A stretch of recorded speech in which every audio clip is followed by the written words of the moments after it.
I'd like to call to order our budget work session this morning. Thank you all for joining us. And we will go ahead and turn it over and get started, John. Thank you. Good morning. Welcome to our next budget work session for fiscal year 2027.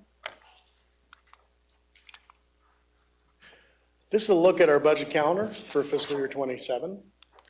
We met in November for our budget retreat where we discussed our budget by function and began preliminary discussions of the factors that would be impacting our budgeting this year. In January, we spent some time discussing our capital improvement plan and the need for focusing on our capital infrastructure and understanding our debt needs. Last time we talked about requested expenditures for fiscal year 2027. Today we will discuss revenues, and again toward the end of the month to tie it all together before delivering a recommend budget with a budget message on May 5th. At the following meeting on May 19th, we plan to hold a public hearing for the budget and move to adoption of the fiscal year 2027 budget on June 2nd. Our agenda is as follows. We'll begin the discussion today with our property assessor, Eric Kreger, discussing property values as we complete our reappraisal. We'll then move to a discussion of revenues, beginning with property tax and a revenue neutral rate. After our discussion of revenues, we'll talk about fee schedule changes to include solid waste disposal fees with our solid waste director, Dane Peterson. I will update you on expenditure changes since March 24th. Our Health and Human Services Director, David Sweat, will be here to provide information on the homeowner grant program. Afterwards, we will discuss education and hear from our education partners. Asheville City Schools will be here to discuss their supplemental tax rate. And then AB Tech will be here with their budget request for the year. After that, we'll discuss our next steps and wrap up. I'm going to hand this over to Eric Kreger, who's going to walk us through a discussion of property values. All right. Thank you, John. Thank you all for having me here today. So I've got a few slides here. We're going to talk a little bit about reappraisals, and we'll be kind of a refresh, and then let's talk about some residential, commercial, and property tax base estimates. Okay, so the most common question I've been getting here at these community events we've been doing in the evenings is why do we do reappraisal? So let's talk about that just for a moment. Basically, North Carolina Department of Revenue required us to do so this year. Okay, so on January 1 of 23, we received a notice from the Department of Revenue saying that we were to do a reappraisal on January 1 of 2026. And that's because the general statutes say that we must be assessing all property, our property tax base at above 85% of its market value or below 115%. We were well below 85% as of that date and received that notice. So that is why we're doing it this year. We must do it this year. Another reason we do reappraisal, main reason, is equalization and fairness, making sure the property owners pay their fair share of taxes for commercial, residential, and vacant land in the county. So, like I say, market value changes, assessment level changes, depending on the type of property it is and where its location is. And our goal, no matter where the property is located and what type of property it is to assess it at 100% of market value as required by the state statutes. And another reminder too is this is not a one-year adjustment in property tax values. It is our last year's value. We pay taxes almost 5 years old. So I like to get out and say that constantly. It's a 5-year-old adjustment on a 5-year-old reappraisal from 21. So another slide I have here is about values and reappraisal. So you can see here on the left, that chart, that's year-over-year taxable value here in Buncombe County. So you can see in between the reappraisal year 17 to 21, steady year-over-year growth, 1.5 to 2.5% or so. That's normal in between reappraisal years. But the key about reappraisal is you activate the real estate market in your assessments. So the sales that happen in between those reappraisal years are analyzed and they're used to produce the market values for all the other properties in the county. And that jump you see in the chart, that's when you activate the real estate market for reappraisal. And that is when you're applying the market value to all the properties as required by the statutes. And value changes are just more drastic in reappraisal years. Year-over-year growth usually is because of improvements, permits, things like that. Also, one of the things I like to mention always is reappraisal is not a method to increase revenues. assessment offices are only involved in assigning estimates of market value to properties. And the tax rates, the other piece of the tax bill, which tax bills are taxable value multiplied by tax rates, right? So the rate is set by this board here and elected officials for our municipalities. Now, a little bit about the volume share of our properties here in the county. We're overwhelmingly residential properties. We have around 135,000 properties here in Buncombe County. Only around 7,800 of those are commercial properties, okay? And that's around 6% of the overall share of the property count here in Buncombe County. Now, what that translates to and what's important is, I want to make sure we get out there. That is a normal trend here in Buncombe County. As you can see, as far as the tax base goes, we are typically 70 to 75% residential. And this chart goes all the way back to 2017. And it just doesn't vary much. And the story is going to be the same here for 26, which right now the estimate is 70 to 76% residential with 20% commercial and the 5% of other. And other is going to be your properties like specialized parcels, like hospitals, medical that are taxable. And one thing to remember too is commercial, residential, it just holds the most. It always will because of the overall volume share of the parcel count. Now, this is actually my final slide here, but talking about the property tax base value. So you can see the fiscal year 26 versus the estimate of fiscal year 27. So this estimate's based on the best information we have at this time. We have projections for appeals for real property that we currently have. Right now we have over 9,000 appeals. We're expecting more. So, again, this estimate includes the best information we have at the time. And what that all translates to is at the bottom, you can see the value of a penny. So 7,675,986 per penny of a tax rate is what our current estimates add up to. So that's all I have for the slides. Any questions for Eric before we talk about revenue neutral tax rate? Yes, thank you. A couple of questions I hear in the community is, and it relates to the natural growth when you were talking about that. They say, well, we see all this development happening in the county, and so why isn't that raising the natural growth more?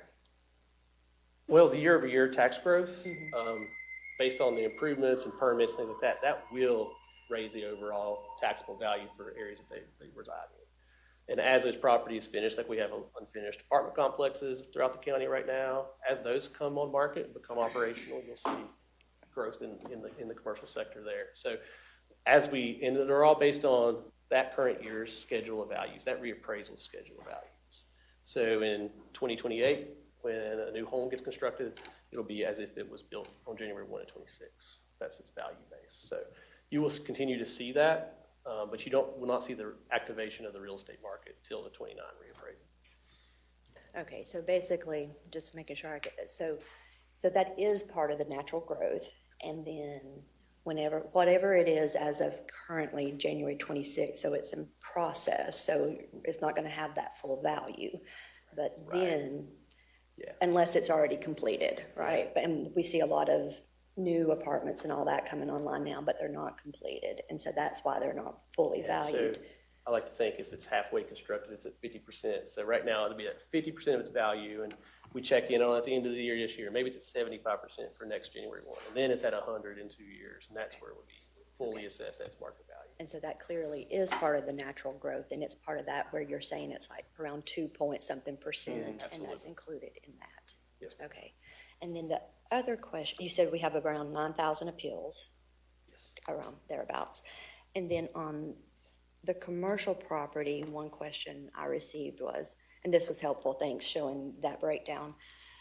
But for some reason, there was some perception like that commercial properties weren't increasing in value in the same way that residential properties were. So can you speak to that? Absolutely. They should not. There are two different sectors of property types, and commercial properties and residential properties are assessed in mass appraisal still, but in different methods. You should not mix that. It would be very odd if they decreased or increased at the same rate overall. In the last reappraisal, residential was 20 some odd percent, commercial was 10 to 15% or so. So that's normal. And that's also trend throughout the state. I have surveyed other counties, the ones that did respond. They vary drastically in their percentages of change because of that. They're different markets. They should not change at the same rate because it takes a different percentage of change to get them to 100% of market value. Okay. And so can you just speak a little bit, I get what you're saying, so can you speak a little bit more to then like why they're different markets, so why would the commercial market not kind of rise in the same way that a residential, or can you speak to that? Sure. Residential is a more resilient type of property, okay? And commercial is more at risk to external economic factors. Like I say, here in Buncombe County are two main property types for commercial that hold the most tax base for commercial are apartments and hotels. You know, they fluctuate with the market, right? So they're very susceptible to that. And residential is more resilient, and it changes at a different rate than commercial for that reason. Can I jump in real quick? Yes. And you help me out here a little. But as Terry was asking, when we say different markets, one is going to be based on that income, right? So can you speak a little bit about the market trends on the income approach on commercial, is why we value that differently? Can you explain that? Yeah, one main reason is it participates in the market less, right? So one of the main methods to assess income producing properties like hotels and apartments are market rate incomes. And that fluctuates and in the market drastically because of economic factors. All right, so hotels and apartments are both income-based in the way that that's helpful, thank you. Yeah, absolutely. Thank you. What would you say regarding industrial properties, manufacturing properties? How does that kind of fit into that mix? Those are usually, depending on the type of industrial property, they can be very unique. Those are going to be based on the cost approach, okay? Because there's nothing like them, you know. And you can have an income approach on some of them if they're more common, a common type of industrial property, and they're based on what they would rent for, lease space. When you say cost, like the capital? Like what it would cost to construct, Yeah. price per square foot, things like that. The uniqueness of the property will have a different grade on it. So, Okay, thank you. And also that the business personal property would. yeah, thank you. Yes, and these businesses, apartments, hotels, industrial, they also list business personal property tax as well with us. So that's all baked in. You don't see that in the real estate assessment, but you see it on the business personal property that they report each January. And it depreciates. Yeah, that was my question. Is there depreciation there for equipment within those buildings that impacts that overall as It's well? absolutely year over year. So it's one of the pieces about personal property. Like I mentioned earlier, we have appeals in residential. We just finished our listing period. The extension was March 15th, so we're still working through those items too. And so one thing I want to make sure that we touched on is every business need to list their personal properties within that business, from daycare centers to even the hotels. If you have a bed in that facility, that's a personal property that should be listed, correct? Absolutely. And Yes. so if you're not doing that, a couple of years ago, we were told that we were not following that law. And you remember this, Commissioner Wells, because several people reached out to you that why was Buncombe County now going after Airbnbs that have beds in their facilities? You have refrigerated stoves, all of that is taxable. And so if you own a business and you're not doing that, to Eric's point, that filing period was March. So I want to make sure that residents here across our state, across our county, that needs to happen, because penalties do attach if you don't list the property that you put into your business. Yeah, and the listing period for personal property for rentals, businesses, is January 1 through the end of the month. And then during that month, you can file an extension that goes into mid-March. And that's usually on the list sheet. But if you haven't received a list sheet from us, reach out to us. We'll get one to you. Okay, if so you- you do mail, oh, sorry, you do mail that out to everyone that's As long, yes, if we have them on record. If you know. Yes. correct. Okay. So if someone has an Airbnb, they need to file that information. Absolutely. It's a business, any business. And just to ask this again for clarity, for, let's say, apartment buildings are partially constructed, your team checks back in on those Yes. at the end of each year to see if their value needs to be increased for So taxable we value? track the permitting progress, and we do site visits on those to check percentage of completion Okay. throughout the year. And then one other question that I've heard from folks, as people are still appealing their new values, how does that impact our total taxable value for the county? And when will we have that final number, right? People are still applying for review. So at what point will we know the final taxable value? And is there a mechanism in place that creates a buffer until that final number is in? Well, the mechanism in place would be, the projections and the trends that we have, right? And you won't know that final number until we get through the billing period. As we work through all these, we're going to have hearings with our Board of Equalization for this reappraisal over into, could be the following year. But one of the pieces that we remember too, and every other county does it this way, is you still pay your tax bill. If you have an appeal out there, you win that appeal and your property value gets lowered, you get refunded that money. That's the statutes. I want to highlight what he just said, because appeals are happening until May 5th. May 5th. You can file your appeal until May 5th. And really what that means is get in line, is how I would phrase it. You get your name on the list, is almost as for election, if you're in line by a certain time, you get to vote. So if you're in line on an appeal process, you get to appeal. Okay. After you file your appeal on May 5th, you then have 30 days. It's 30 days to attach more information. To bring us more information, more evidence to strengthen your appeal. Once that is done, then we move into the Board of Equalization and Review meetings. And they would meet and listen to every single appeal that is brought forward to them. Some appeals can be handled at the staff level because we all agree those are completed. But if we don't agree, you get to go to that Board of Equalization meeting and show your evidence. They would make a decision. That can happen all the way until all of those are done. So to date, 9,500 or so appeals, that is still less than 10%. My benchmark is about 10% of those. So I'm telling Eric, I expect 13,000 appeals, if you're thinking how many values we have. And then the Board of Equalization have to listen to every single one of those appeals unless we come to an agreement. Yeah. That could take months. That could take, my worst reval was years. Yeah. Of those appeals happening. So to your point and your question, when will we know the final number? It could take a while until all of those are done. But what we have done in these estimates is we estimate how much value we could potentially reduce. And so we have a conservative estimate here today. When we say what our values is, that 76.8 is a little bit reduced to make sure we have a good number for our budget process. Okay, that's helpful. And the Board of Equalization is a volunteer position? It is. Bless those people. Bless you guys. And Eric, I know you've had a very busy schedule, and I've seen you all over the community. So just thank you to you and your team for being out there and answering so many questions, because I know there have been a lot. We appreciate that. Thank you. One follow-up question on what you just said, because I am still hearing from some folks who they missed their informal appeal, but it sounds so they should definitely go ahead and still they can go online or show up at any other events or call to appeal. And it sounds like some of the simpler ones can still be handled at the staff level.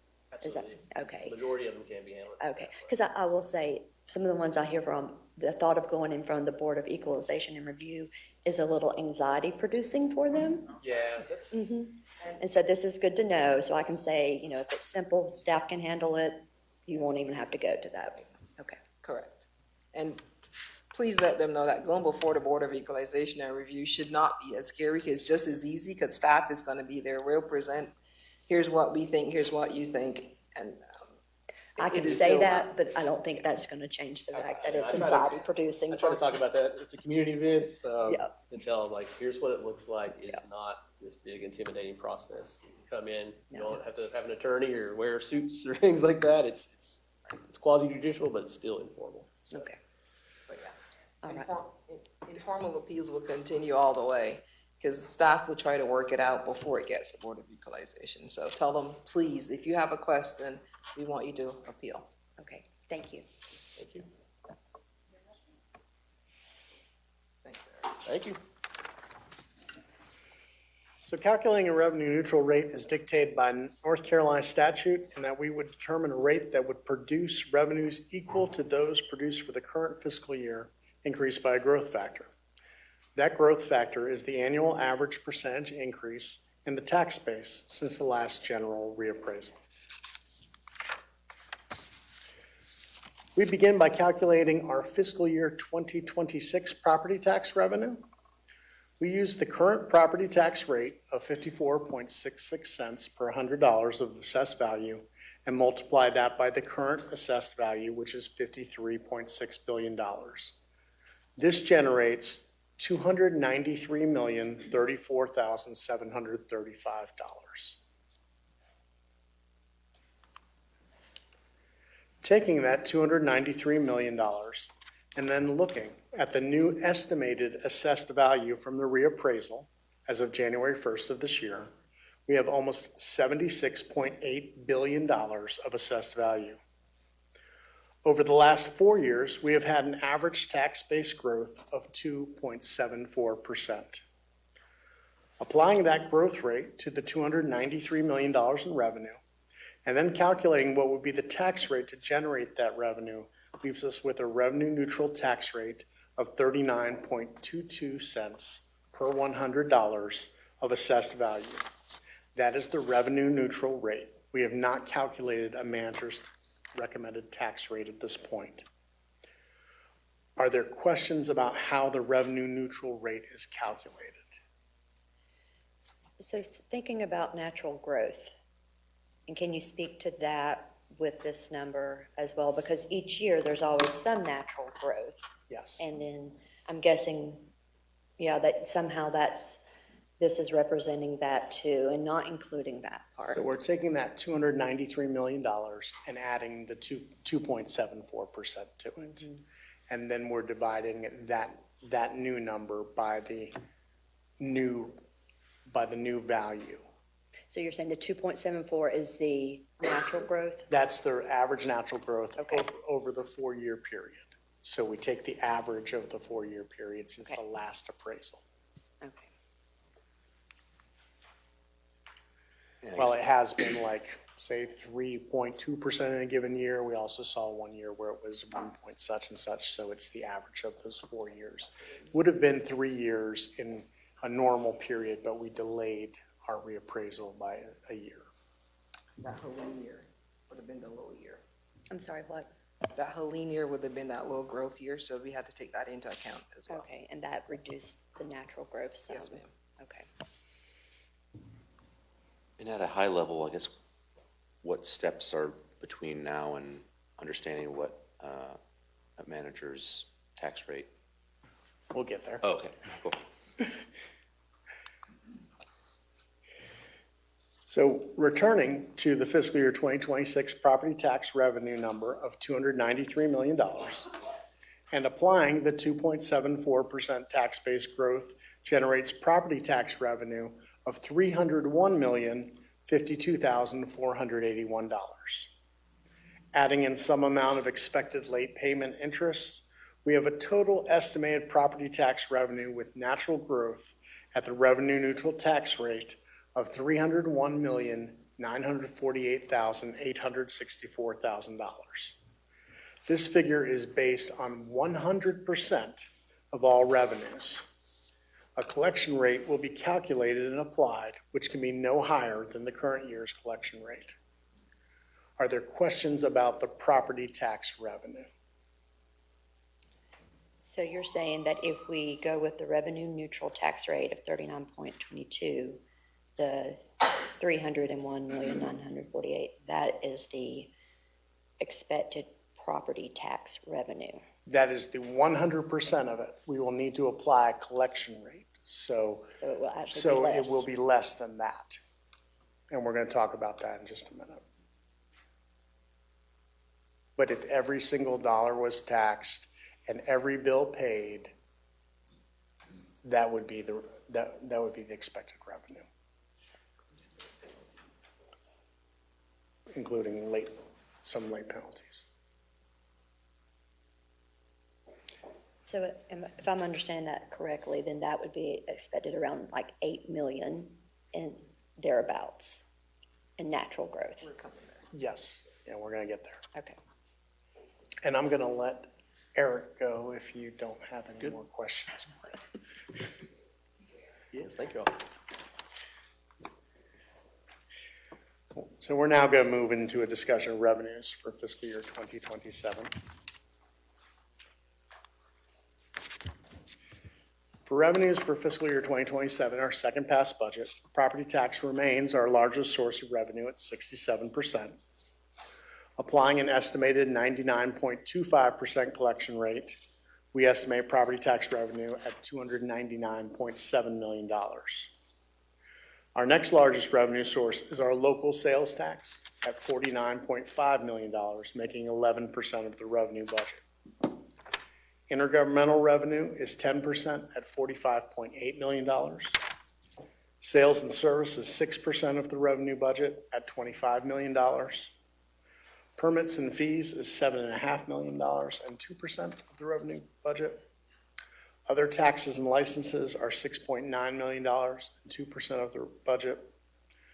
Other revenue, which includes investment earnings, indirect cost recovery, and sale of any assets, comprises $6.6 million at around 1%, and interfund transfer revenue is just over $5 million at another 1%.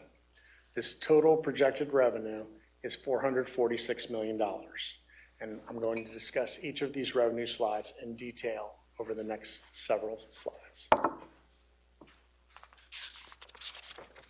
So coming back to the property tax revenue, here you see the last several years of property tax revenue year over year and the corresponding tax rate.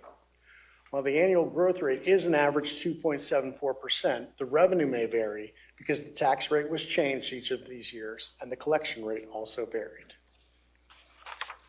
As we discussed earlier, the revenue neutral rate at 39.22 cents with an estimated collection rate of 99.25% would generate $299.7 million of revenue. This is a $12.5 million increase over the fiscal year 2026 amended budget with associated interest. A few slides ago, I showed you that the revenue was actually $293 million. So when we budgeted last year, our estimates were that the revenue and the budget is at $287 million. So the revenue as billed after we passed the budget was higher than our budget estimate. So this year we set the collection rate at 99.0% in light of tax collection after the storm.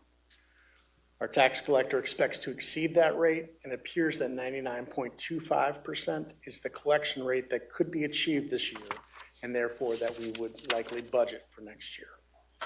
We will continue to monitor tax collection up until budget adoption to see if that rate changes and we can apply a higher collection rate in the budget.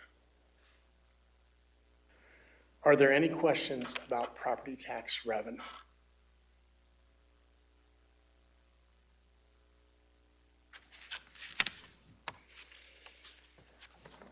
Okay. Moving on to sales tax. As we've discussed in the past, sales tax is an unpredictable revenue stream. We also receive sales tax 3 months in arrears, so projecting out for a full year can be challenging. We receive 3 articles of sales tax. Articles 39 and 42 are point of sale, meaning that this sales tax is based on where the item is sold and the tax is collected. Article 40 is per capita, which means that sales tax is divided proportionately across the state. We are estimating for fiscal year 2027 a 3% increase over this year's projected sales tax revenue. Currently, we're projecting $48 million in 2026 for sales tax revenue, and fiscal year 2027, $49.5 million. While that is $4 million over the sales tax budget to the general fund through those revenue streams this year, you may recall that we appropriated $4.1 million of additional Article 39 sales tax from the School Capital Fund Commission to support operating expenses to the schools per new statute last year. That $4.1 million of additional revenue means that we actually had more sales tax revenue in the general fund this year than we are projecting for next year. Other articles of sales tax include Article 46, which by current statute goes to AV Tech for capital, and of which $5 million annually can be set aside for operating. That revenue stream is expected to generate $21.3 million in fiscal year '27. The budget varies as is budgeted based on the capital and debt needs in the given year, so they do not budget the entire revenue stream in a given year. Similarly, the other half of Article 39 sales tax is budgeted per statute for the local school capital commission, and that revenue stream is expected to be around $31.1 million, as also budgeted for capital and debt needs for the two K-12 school systems. Are there any questions about sales tax revenue? John, can you just repeat what you said about Article 39 regarding this year's revenue versus what we had to do with lien? So you see the two rows there, the two total rows. So the total is what we budgeted. But then we took an amendment and took $4.1 million from the school capital fund commission revenues and moved into the general fund and applied it against the local current expense. So we added $4.1 million from Article 39, the school capital fund, and put that revenue in the general fund and used that revenue to pay general fund expenditures. So that is a total of $49.6 million of sales tax revenue that was in the general fund. I see. So we won't have that $4.1 million this year. And the 3% growth we're projecting for next year doesn't quite make up the total sales tax that was in the general fund this year because we added that $4 million. Yeah. So if we took away that 4.1 million, we're kind of, Yeah. it's showing a little bit of growth, but if you just look at it with the 4 million, it makes it look like we have reduced it, but that's not actually the case. Right, that's why you see the two total lines, one total excluding the FY26 operating, and then including it, so that you can have that comparison. And since we used that $4.1 million for expenditure, we didn't use that $4.1 million for one-year expenditures. We used that $4.1 million for ongoing expenditures because we're still going to pay local current expense this year. So we'll have to make up that $4 million to pay for local current expense this year From general fund. from general fund. So the 4.1 million was for this fiscal year, Correct. FY26. Yes. Right, and then, so it's not ongoing with that, because we're Not not from pulling Article anymore. 39, but That we would would- maintain that level of funding to Right. the schools, right? So when you look at the school capital, school funding, you'll see that that's an $11 million increase because we're making up for Right. plus their natural, the growth that we would have given them. Correct. Thanks for the clarification. You're welcome.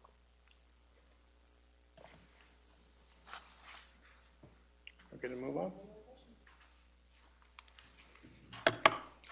Intergovernmental revenue is revenue shared between governments. It is provided by federal or state governments or agreements between local entities. This revenue stream is coming in well under last year. As you may remember, House Bill 1 made significant changes to food and nutrition services and Medicaid benefits. This reduced the reimbursement for SNAP administration from 50 to 25%, resulting in a $1.7 million reduction in administrative revenue to provide SNAP benefits, which are required by federal law. While there are impacts to Medicaid to come, policy has not yet been written by the state, and we are uncertain of those future revenue impacts at this time. So just a question, are you done with what you were saying on that slide, or? Yeah, go ahead, ask your question. Okay. So basically,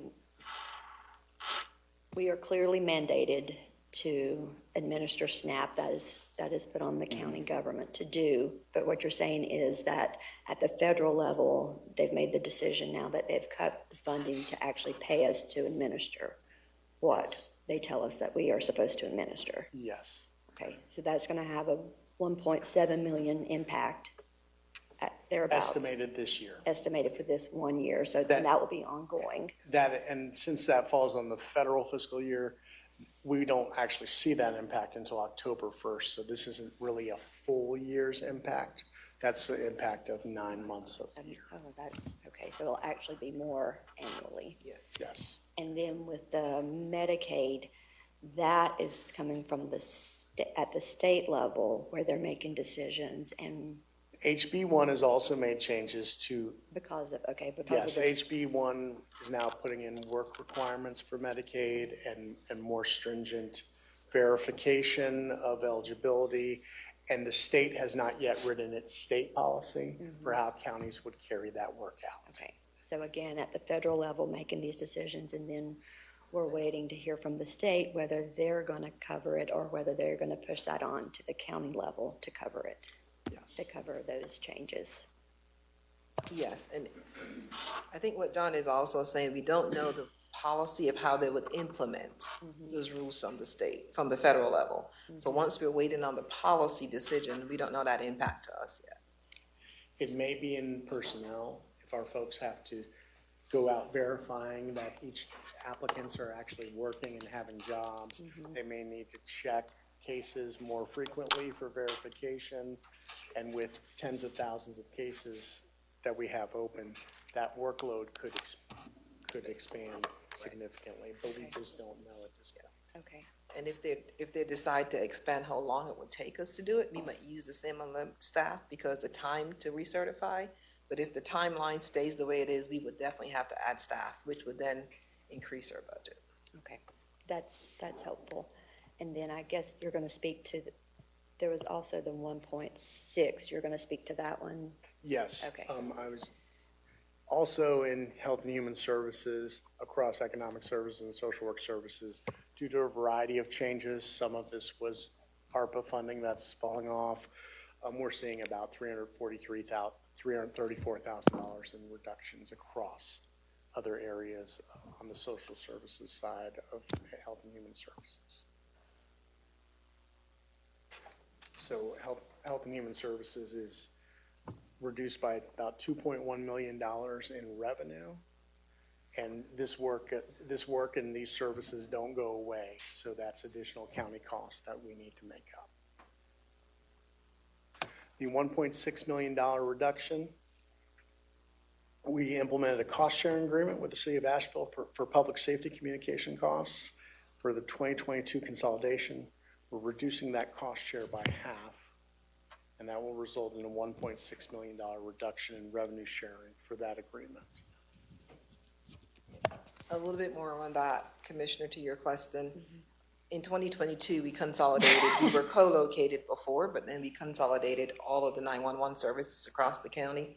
At that time, we were collecting a cost share from some of the municipalities, not all of them.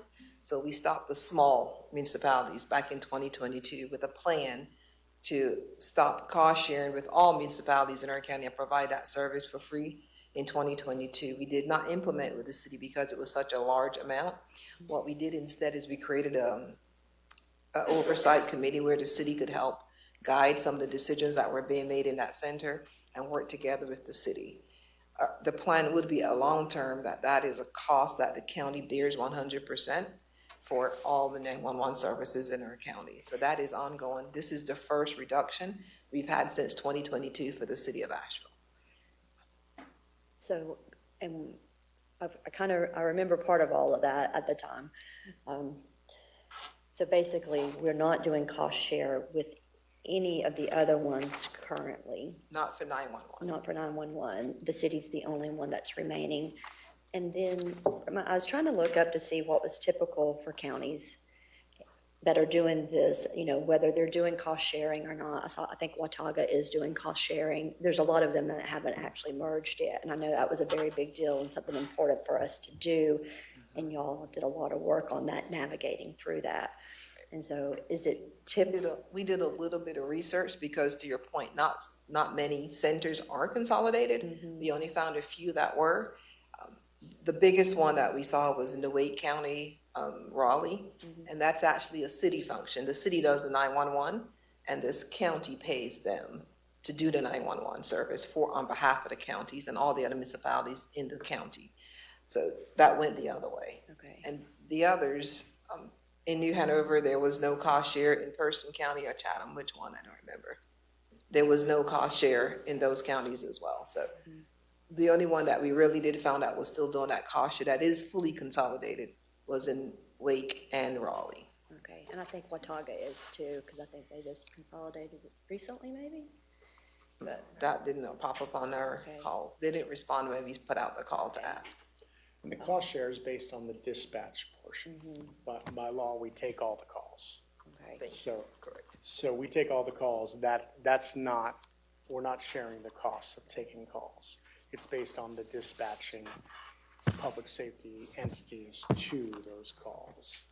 So dispatching APD and Asheville Fire in this case. but this is a service then that we are providing to those municipalities and covering the cost of that, Yes, ma'am, except for right now, except for the city. and the plan would be that 100% on the city over time would be absorbed. But this also does allow for efficiencies for 911. All of these different dispatches had different languages and codes. And so now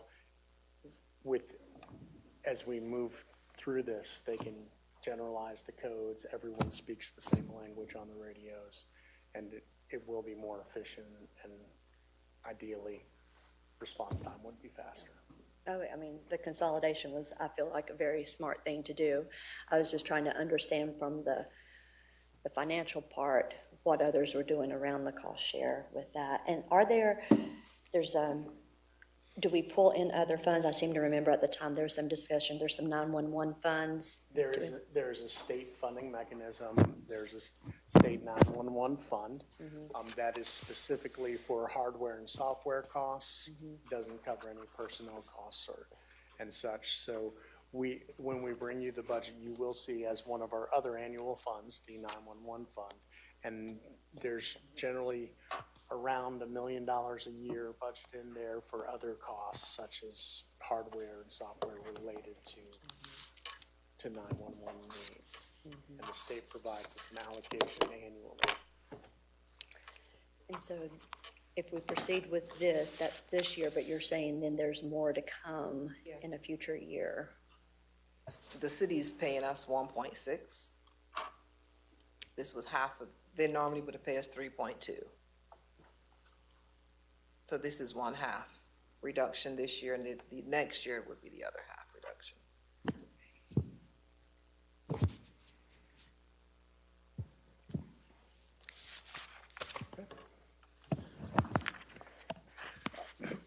Other reductions we are seeing this year in fiscal year 2026, we did not receive any Medicaid hold harmless funds.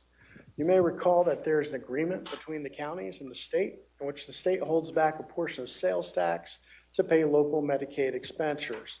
And if the sales tax exceeds these expenditures, the state refunds the county the excess sales tax. If the Medicaid expenditures exceed the sales tax revenue, then the state pays those expenditures and holds the county harmless. This agreement went in place in the mid-aughts.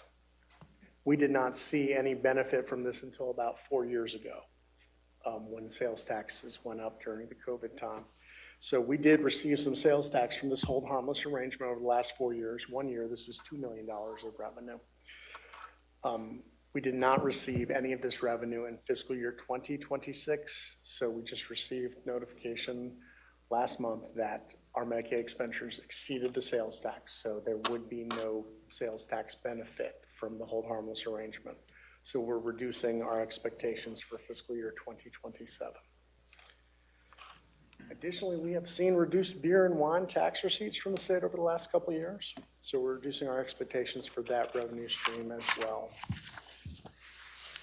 This results in about $4 million less in intergovernmental revenue streams next year. Any other questions about intergovernmental revenue? So we touched on SNAP revenue reductions and also additional administrative costs pushed down from the federal government.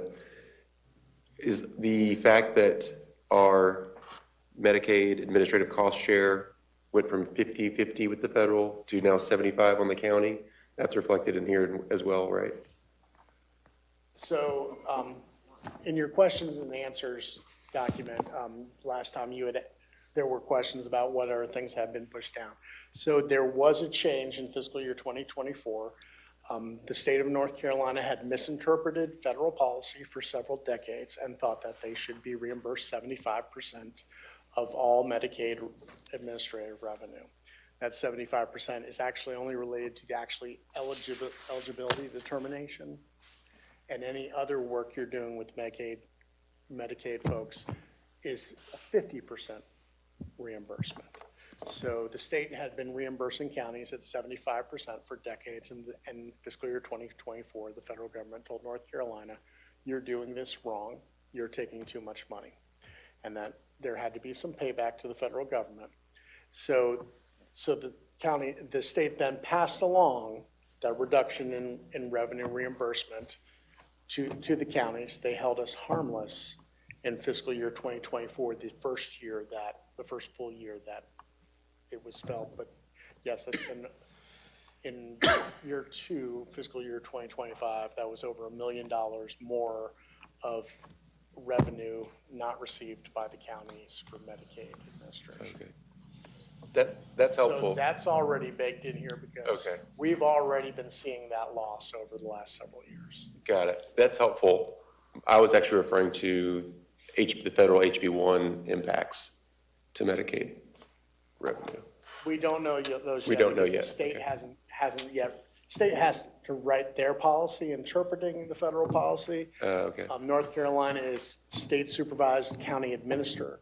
So they have to write the policy and then share that policy with the county so they can administer the policy. Other state, we're one of 9 states that works that way. The remainder are state run and state administered. So say South Carolina is the state runs all of their social services. Anything else we can chat about on intergovernmental revenue?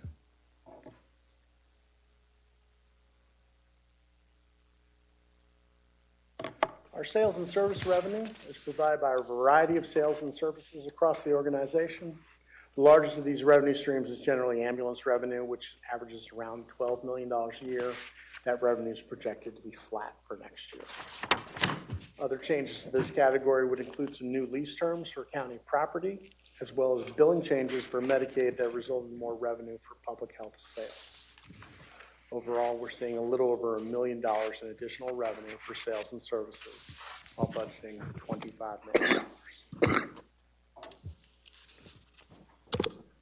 Anything on sales and service?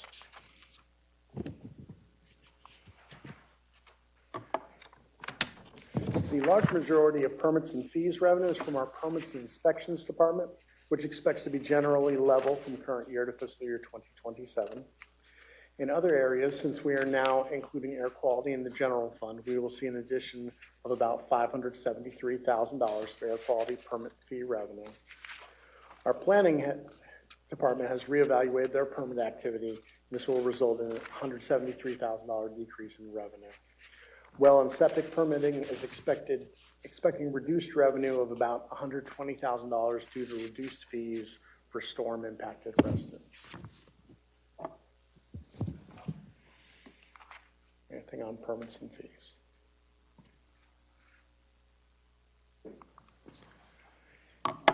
In our other revenue category, we see a decrease of about $1.7 million. We're expecting about $1 million less in estimated investment earnings as interest rates likely drop in fiscal year 2027. As we've moved our vehicle purchases to the capital fund, we will not see bond proceeds in the general fund for vehicle purchases. These bond proceeds and the corresponding vehicle purchases will occur in the capital fund. And due to disincorporation of the air quality component unit and bringing that in, the general fund will be seeing about $81,000 less in our indirect cost recovery. So these revenues are down in this category. Any questions about these?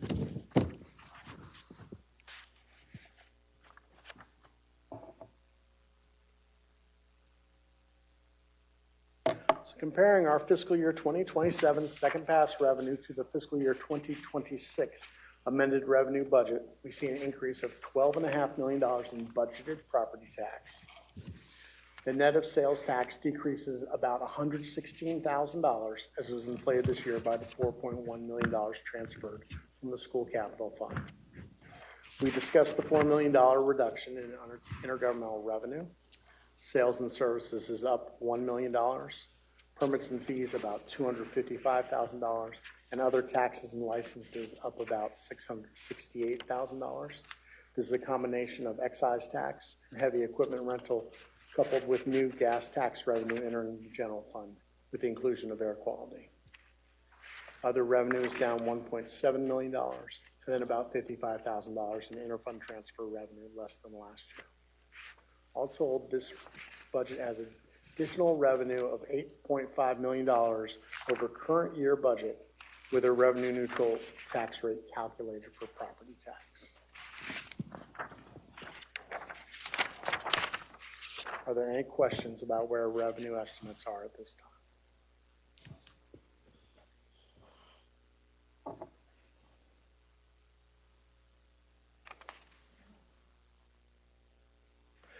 Last time we talked about offsetting available funds for some of our strategic initiatives, specifically that we had $209,000 balance of unused early childhood education funding and whether or not we would want to apply that against the annual transfer. We were asked the question about what other funds are available and if we could look at these. Next week, I will bring you annual project and grant closures, which will return some revenue back to specific funds. There will be available revenue or unplanned budget of about $305,000 unused for conservation easements. This could reduce that transfer to $444,000. There's available revenue for affordable housing of around $1.3 million, which could reduce that transfer to $950,000. The early childhood education transfer could be reduced to $3.8 million if we use the $209,000 balance from this year. There is $21,000 of unused public art funds that we're exploring that could reduce the allocation to public art. And as we close capital projects, we see about $83,000 of revenue we can receive to offset our PAYGO capital transfer. These savings, if taken up, would relieve $2 million in transfers from the general fund and still honor the requests as they stand today. Are there any thoughts about this proposal? And so you are going to go back and look in closely, because I know when I looked at the amount in the conservation, I didn't think there was that much. I thought they had it allocated. So you're going to work with staff and check.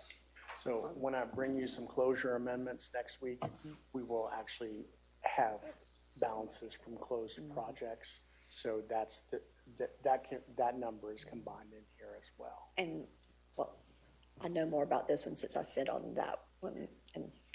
But there's a difference between closed projects and those projects that are in the works. And my understanding is there were some in the works that then would impact that. So like, it takes like 3 years sometimes to close a conservation easement. And we can talk to staff. Okay. As the Special Projects Fund budgets by a project ordinance, without the dollars being in a budgeted specific project, they're technically unbudgeted available dollars. So if we're thinking about projects that we haven't brought before the board yet, then yes, that wouldn't be in this calculation. But you'll check with staff because they have like a process where they're working them through. And so, correct me if I'm wrong. Yes. What I think Don is trying to say is, we only budget in this fund by a specific project. So once you guys approve the project, then it gets into the fund. And after those projects are all completed, we are seeing that there's leftover monies based on already approved projects, not what's coming. What's coming is still working, and that money is not part of this conversation today. So if staff is already got plans in the works to bring forward to you, they would bring those, and once we bring those to you, then it will get into this fund, the Special Projects Fund. So they're not here yet today. So this money is projects that you have approved 3 years ago. And we've already done the work, we've done the transaction costs, and we're ready to close that out and say that that is final. There's no additional costs. And when we look at that set aside pot of money, there's money available that we're gonna close. So on your agenda for Tuesday night, we will ask you to close these prior projects that was already authorized. And what's left over in that pot of money is this money that we're saying can be reused again. So you will see on Tuesday night, a list of projects that we are saying we believe is completed, staff is saying the work is done, and there's no leftover funding in those funds. And we want to close those funds and reallocate that money. But we'll work with staff and get with folks to ensure that the dollars we're talking about aren't yet spoken for. Okay, thank you. Any other thoughts about this proposal? Want to hear from affordable housing? And just, oh yeah, one question. On the one that says public art, is that the same as what we were talking about last time, which was actually like the block grant funding? Are you just calling it something different this time? That would be leftover funds that can go to fund the block grant funding. Oh, so some of this is from a, This isn't the actual public art funding, but we did have some art funding that's currently not used. We're Okay. exploring the use of that right now. to help with the That block could- grant funding? Yes, it's Okay. a similar need. Those are funds that would need to likely be spent in this calendar year, so we would need to be thinking about that. On the affordable housing side, at our previous two committee meetings, and I believe Matthew Cable brought this forward to the full Board of Commissioners at our most recent meeting, that we did have unallocated funds from the prior year and some additional program income dollars. And so as a subcommittee, we have discussed this, and one of our motions that were made was to move that forward. Okay. So we are aware and fully briefed. So, Move it Sorry. forward to reallocate it, or you want to keep that and then add the because that allocation? would be this $1.3 million we're talking about. Correct, Yes, to move it forward as we're proposing as we're today. proposing. Thank you. Okay.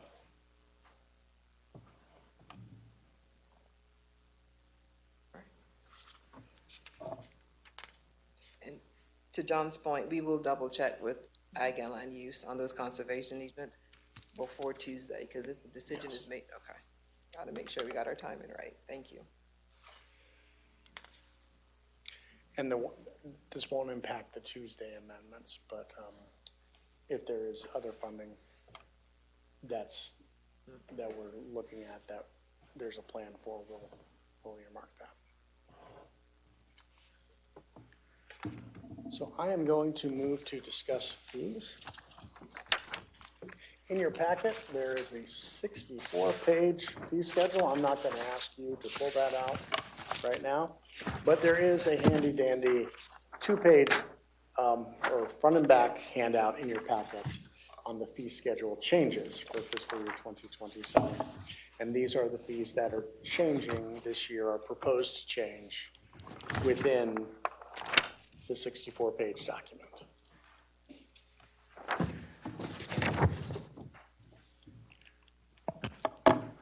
So departments submit requested changes to the fee schedule along with their budget requests so that we pass the fee schedule as a part of the annual budget ordinance.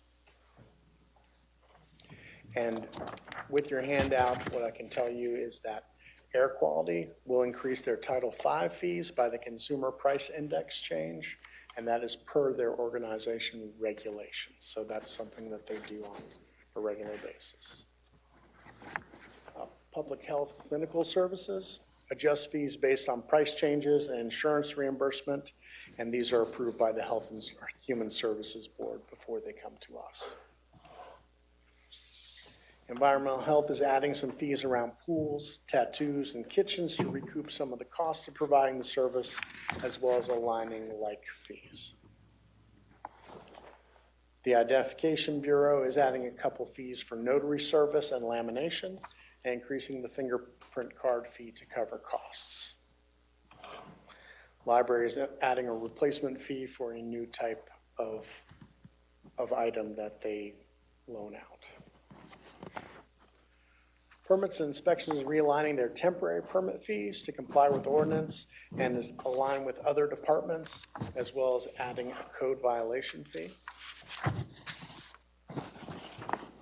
Planning is removing an obsolete fee. Parks and Recreation is changing Festival of Lights fees and changing storage fees and non-resident shelter fees. If there aren't any other questions about these fees, I'm going to ask Dane Peterson, our solid waste director, to discuss solid waste disposal fees.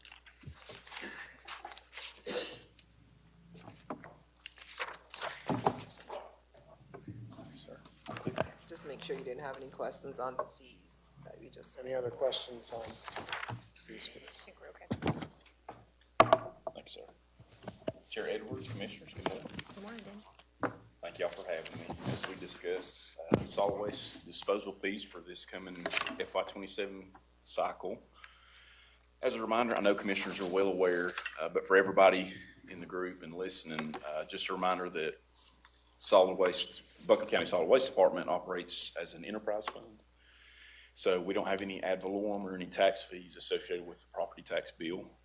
It is all, our funding comes through primarily tipping fees.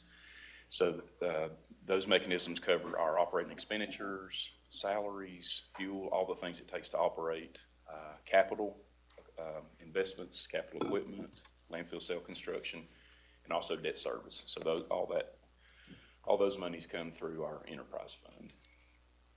We are discussing and proposing a $3.50 increase to tipping fee at both transfer station and landfill for coming FY27.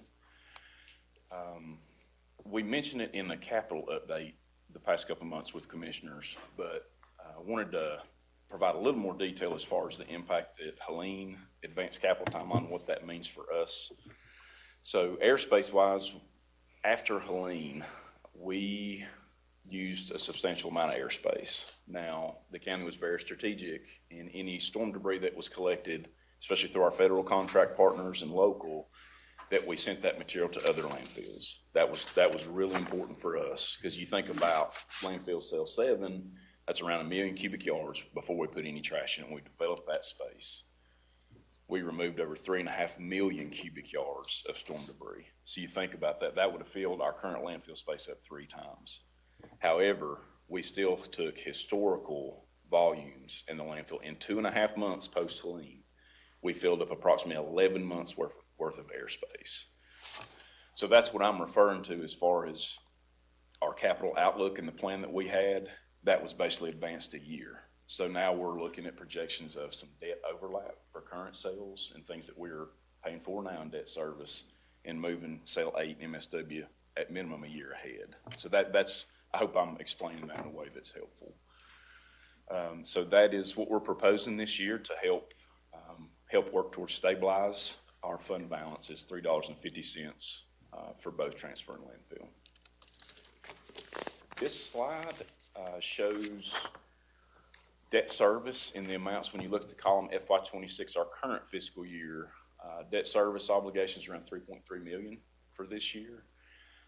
And looks like $3.6 million, and again in FY28. I think what's important to note here as we project out over the next several years, we do see a decrease in what we anticipate the amount of debt service per year, and really that's working with finance and budget on, we're talking about sale 8, our next large capital investment and landfill sale. We're looking at extending the finance terms on those to be longer than our current 5 to 7 years. We're looking at that around 15-year window. So that helps bridge some of the annual cost on the debt service there. So solid waste disposal fees, as far as net position, we're talking about fund balance here. One thing it's important to consider about fund balance, it acts like we understand fund balances should, and it helps bridge over some of these were anticipated draws out of fund balance. We knew when we started building landfill sales in 7 that our operating expenses plus debt service, we would have to use the fund balance that the county built over the years. So that this was anticipated. But fund balance for solid waste is also used as a financial assurance mechanism. So wisely, and lessons learned certainly, with the way regulations are with the North Carolina DEQ, Department of Environmental Quality, they require solid waste operators, such as us, the county, to provide proof of financial solvency and a mechanism to say if, heaven forbid, an environmental disaster happens and we had to close the landfill immediately, that those funds are liquid and we're able to do that. And closure for our landfill would mean we have a geosynthetic liner on the bottom and also a clay liner system, leachate system. What that means is we would wrap a geosynthetic liner across all of our field space in the landfill. So that's the closure cost part of that. And then you also have to show solvency for 30 years post-closure, whatever that date is, to maintain that closed space, maintain your leachate systems, your landfill gas systems. So as we know, those are large costs. And also for any potential assessment fees that could be assessed due to fines, whatever was assessed there. So I wanted to make sure that fund is, as we work with finance and budget, that's a critical piece of that though, because at some point, these are finite resources, right? The county's done a fantastic job. When this current landfill opened in 1998, it was a 30-year facility. And I say that to brag on teams before, teams now, and everybody that's been involved with all the investment in diversion, efficient operations, because now we're reaching that mark when we should have been closed. But these are finite, they will fill at some point. So not only thinking about the disaster side and complying with DEQ, if we had to close now, but having funding available when it does come to that time, that we're able to close and have that funding ready to be able to maintain for 30 years. So that's an important point that we all need to be considering. Can you speak more to that, Dane, just the timeline now with where we are, because that is such an important function for our county. So yeah, can you speak some to that as well? Absolutely. So we do an annual air capacity report. We have local surveyors that have benchmark data. They do some topo, some flyover, so we understand contour-wise what we filled, what our remaining capacity is. We're in cell 7, talk about MSW, and in the master plan we have cell 8, 9, and 10. So we benchmark that data of what we have filled to date compared to the volume that we have remaining for the entire landfill build-out as we have permitted now. So last year, we showed approximately 20 years of life remaining on the MSW landfill. C&D landfill sale is getting much closer. We're building phase 8 right now. We're almost to substantial completion with our contractor on site. So we're developing that C&D, which is a separate landfill space for construction and demolition. We anticipate around 5 to 7 years once we get that sale open and also having remaining capacity in our current sale, because we also have to be conscious about asbestos containing material. We have a separate area that we're going to make sure that's isolated from general C&D waste. So that does factor into our current sale space and how we transition to the new sale. But that's the projection. So what we have to look at is C&D process and C&D landfill. When we fill that C&D side up, that material now is going to be going to MSW landfill, which also impacts the timeline and lifespan of MSW.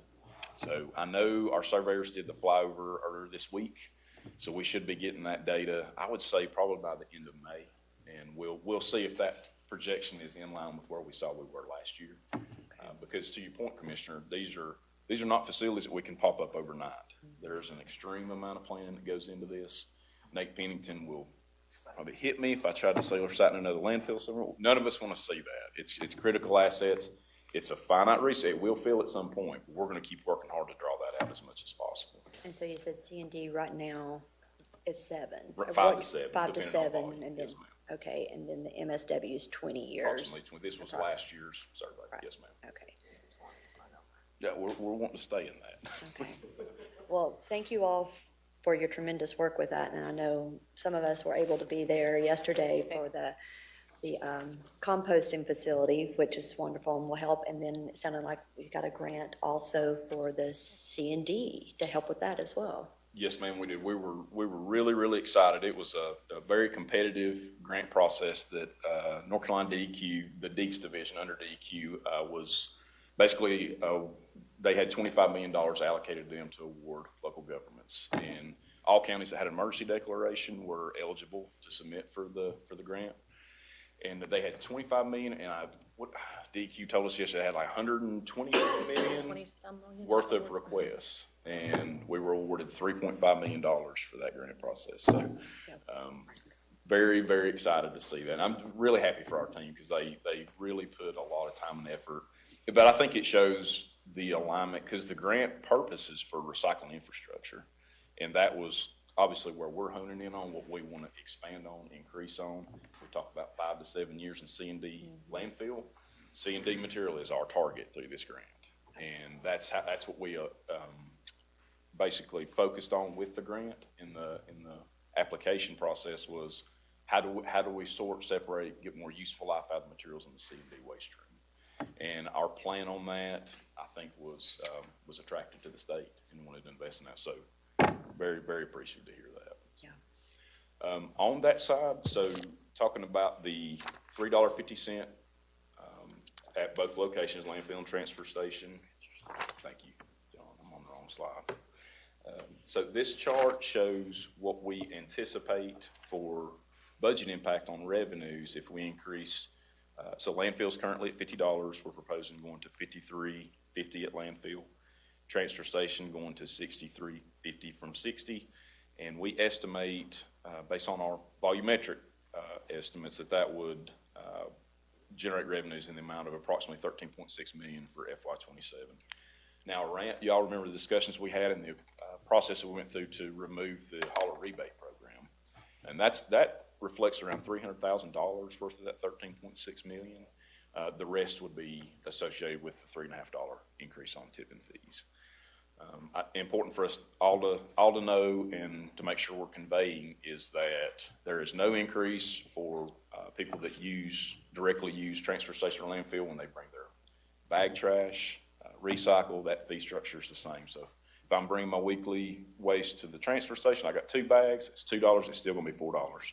Recycle, no charge. So those fees are not, we have thousands and thousands of households that still continue to, they do that, they enjoy that. So no impact there. So just wanted to make sure that we were clear on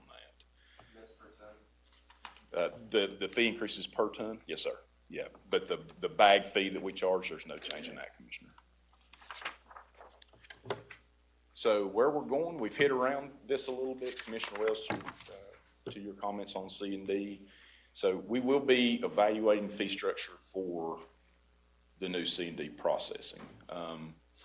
Another thing that the state found, I feel like attractive with the way the county is structured is our mixed load ordinance.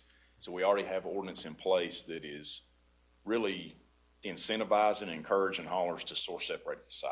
That's the cleanest way we can get material. And the most costly way to do it, which we're going to invest in because we can still get a lot of diversion, is sorting through mixed loads. Anytime you touch your material in between collection and disposal, that increases the cost. So we have to consider those. I know Jason Rogers and team are already working with us as far as getting packing information out on current recycling options to contractors when they pull permits. Mm-hmm. So we've got partnerships that we're going to keep building on as far as source separation, thinking about the process with builders, developers, like on the front end. That's where we want a lot of those conversations. But for example, metal at our C&D working face. Brandon and the guys put a 30-yard dumpster up there, and over the past 2 months, we have pulled approximately 6,000 pounds of metal every single week from the C&D working face. That's revenue for us. That's landfill space that's saved, and that's putting materials back into the recovery. So there's a lot of material that's useful that's going in the stream. We're going to focus on education. We're also going to put some emphasis on we're going to get what we can out of it. So, but we'll work with budget and finance on making sure that the fees that we charge for the processes reflect the cost in us working through and doing that process. So more to come on that. So, sorry, you're sorting. So if someone brings in C&D and they don't separate it or sort it, we're doing that on the back end? Yes, sir. Okay. Yeah. We sure are. That'll. Yeah. Yeah, because we do have positive, yes, ma'am. Yeah, we do have positive revenue on like cardboard, clean metal, those things. But we also have materials that we can reuse, but it takes even an additional step like concrete, clean wood. We just ribbon cut on compost facility. Clean wood that comes to us that we can pull, which is going to be your main that's gonna be your main volume we can separate, goes right into the compost feedstock, so we can use that on site as well. So yes, yeah, we will, it's gonna be a little more expensive, but it's gonna save a lot of landfill space. Good, yeah. I go to the transfer station, I see people bringing C&D, and I look at it and go, they did not sort that. So it's a sad thing to see. Yes, yes, sir. Dane, remind me what you're thinking about in terms of future I-26 construction and potential impacts? We want dirt. That's the main thing. We're talking to DOT and contractors. We're always looking for suitable, clean dirt, but we're, obviously planning for growth. We try to stay ahead with DOT in the phases of the projects to understand what demos coming ahead. That's one thing that we've talked about with Jason in the permits office is, being able to be more visible on both of our ends, Jason and my end, as far as knowing what projects are coming down the pipe. So we can make sure to communicate directly, not just in general, but hey, we understand you have this project going, how can we help with diverting a lot of that material? So, yeah, major project, Commissioner, for sure. Can I help with any other questions? Thank you. Thank you, Dave. Thank you. Appreciate it.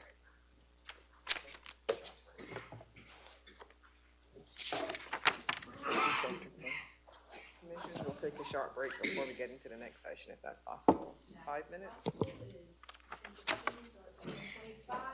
10:25, we will return.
We've looked at turnover and vacancies, and we have reduced the salary budget for expected lapse by $9.4 million. We've been working with departments on their operating requests and reduced those by $2.8 million. The number of recommended positions has been reduced to 32, and we have staggered some starting dates through the year for another $2 million reduction.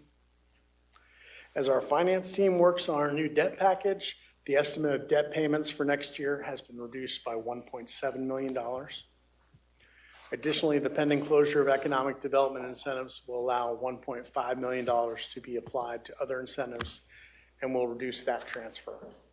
These changes reduce the expenditure budget by $17.4 million. Are there questions about these changes? And did you put the positions that you're recommending to cut from that in our packet here, or is that You know, information somewhere? I omitted that, Okay, but well, we you can will get email that us. information. Okay, you can email us, thank you.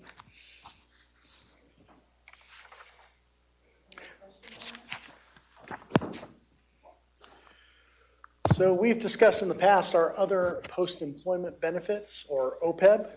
The county has regularly funded OPEB since offering the benefit and creating the county's OPEB trust. This funding included directly paying for retiree health benefits while also making annual contributions to the trust. With the exception of 3 recent years, the county has added around $2 million to the trust annually, with the ultimate goal of the trust supporting payment of future OPEB benefits and relieving some of the burden on the general fund. We have never withdrawn any funds from the OPEB trust.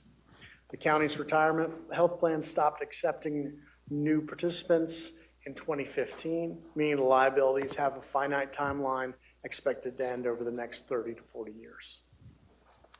Given the trust's current funding level of around 44%, consistently strong interest earnings, and the finite timeline of the liabilities, the most recent analysis from the county's actuaries indicates the county's current OPEB trust balance and investment earnings are likely sufficient to support future benefit payments without requiring additional general fund contributions. For this year, but not necessarily. We will review these assumptions and the performance of the trust annually. Okay, thank you. So there is not a budgeted $2 million transfer for OPEB in this year's budget. Okay, thank you.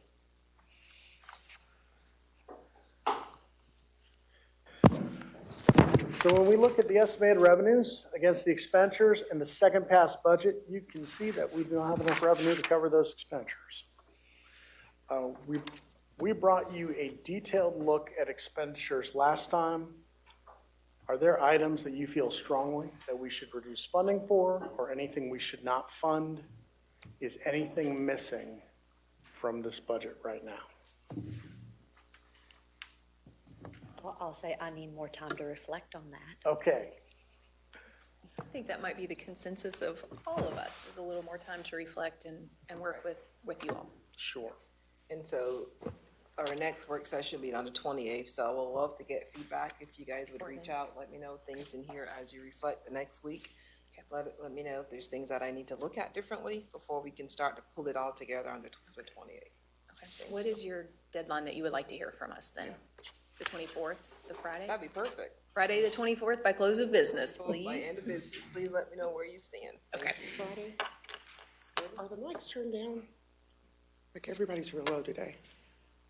Oh, Nick, are the mics turned down? They're saying they were a little bit low. Or do we need to Like speak, everybody's low. or do we need to be more direct into the mic?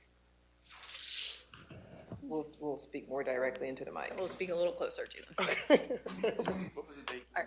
24th, Friday, April 24th, by 5 PM. 5 p.m. I feel like I'm yelling. I might be getting feedback from this, so I might be talking quieter because there is a little feedback. Thank you.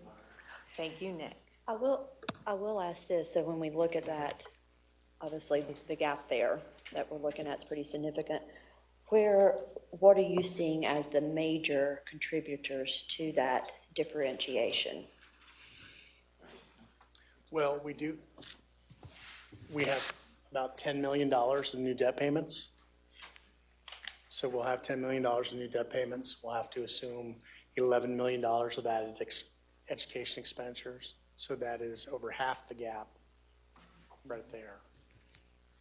Okay, so plus 11 for, that was the funding formula for the schools. So there's plus 11 million that for the school districts. And then you said about plus 10 million in debt service. Yes. Then, That's a little over half this gap you're looking at. And debt service is largely capital or?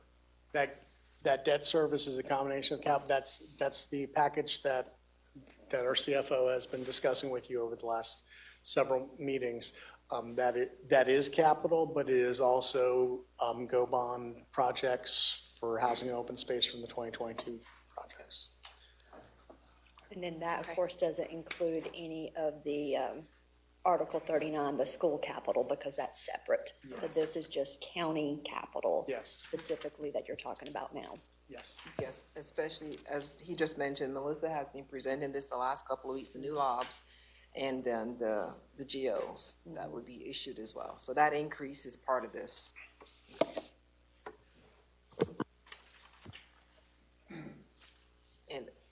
And also, another part of this that would be an additional that we just thought about was the increased vehicles that we're replacing as well. You will see those, we have 30 or 40 vehicles? Yes, but the vehicles are going into the capital fund, Thank you. so that's not reflected here. It's Some of going the, into the some of the capital debt fund. package that, once it comes across, will be funded in the General capital fund for vehicles, but that's not part of this gap here. Oh, okay. So tell me why that's not part of this gap? Because we're moving the vehicle expenditures and the vehicle loans to the capital fund. Thanks for that reminder. So the funding, the expenditure, and the revenue is actually not in general fund this year, so we can track them separately. So we're putting that over in the capital fund versus general fund. This, But the payment, say that again, transfer, Avril. the transfer to the debt service. yes, the debt service, there will be some debt service from prior year vehicles, but there won't be new vehicles in this package. But don't we actually pay that capital, that debt service out of the general fund? We do. So- We do. So new vehicles this year, I mean, We would borrow the money right away, I think is what he's saying, right? The new vehicles will not be borrowed this year, so you will see that in future years. Okay. That makes sense? Yes. Because we won't go for debt until after we actually have the vehicles. We won't borrow the money. so yes, so fiscal year 27 vehicle purchase debt related to that, we will not see until 28. 28. Okay. But in the debt package, there are some prior year vehicle Right. debt. But that's still in that $10 million. Yes. And then, okay, so you said those are the two, almost half of this gap is the debt service, the new debt service, and the schools. And then are there any other kind of major? Can't think of any big ones right now, but we can look and see. We what have else. around, when we looked at interfund transfers, so when we looked at our interfund transfers, we have about almost $8 million of interfund transfers that we did not do last year. So our interfund transfers for our various strategic initiatives, also capital pay-go, the reappraisal fund is on a shortened cycle. So those interfund transfers comprised about almost $8 million. Okay, because we reduced those last year, or after Helene we did, and then last year. And then also, the reality is the revenue, we're losing about 4 million or so for the intergovernmental. So there's some things like that where we're Revenues are losing revenue. less. Yes, so those expenditures have not gone away, and now they require unrestricted revenues either through property tax or sales tax to support them. Okay.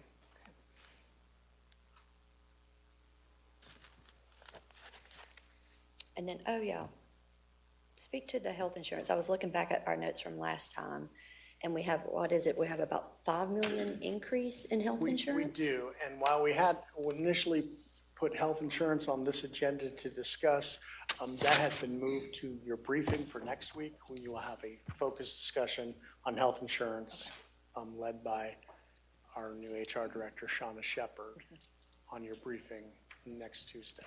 Okay, because that's a significant And our increase. and our consultant will be here as well. Okay. Yes, ma'am. The increase to health insurance is significant that we haven't seen that. We haven't seen that level of increase in health insurance in the past several years. I would say we've been lucky and blessed because the trend across the industry was much higher than we were experiencing ourselves.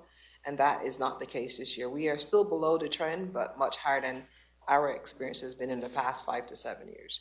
So you will see on Tuesday afternoon, we hope to have our consultants here to walk through the drivers behind that increase that we're actually seeing locally as well. So some of the drivers, of course, we are self-funded, so the claims 100% are borne by us. And so we'll talk about that on Tuesday afternoon. Okay. Thank you. Are there other questions for John? All right. So that, we've covered a little over 3/4 of that gap with all those items. Those items would get us about 3/4 of that gap. Yes. Okay. All right. Okay, if there's nothing else on here, I'm going to move. As we are still rebuilding after Tropical Storm Helene, I want to briefly touch on Helene funding.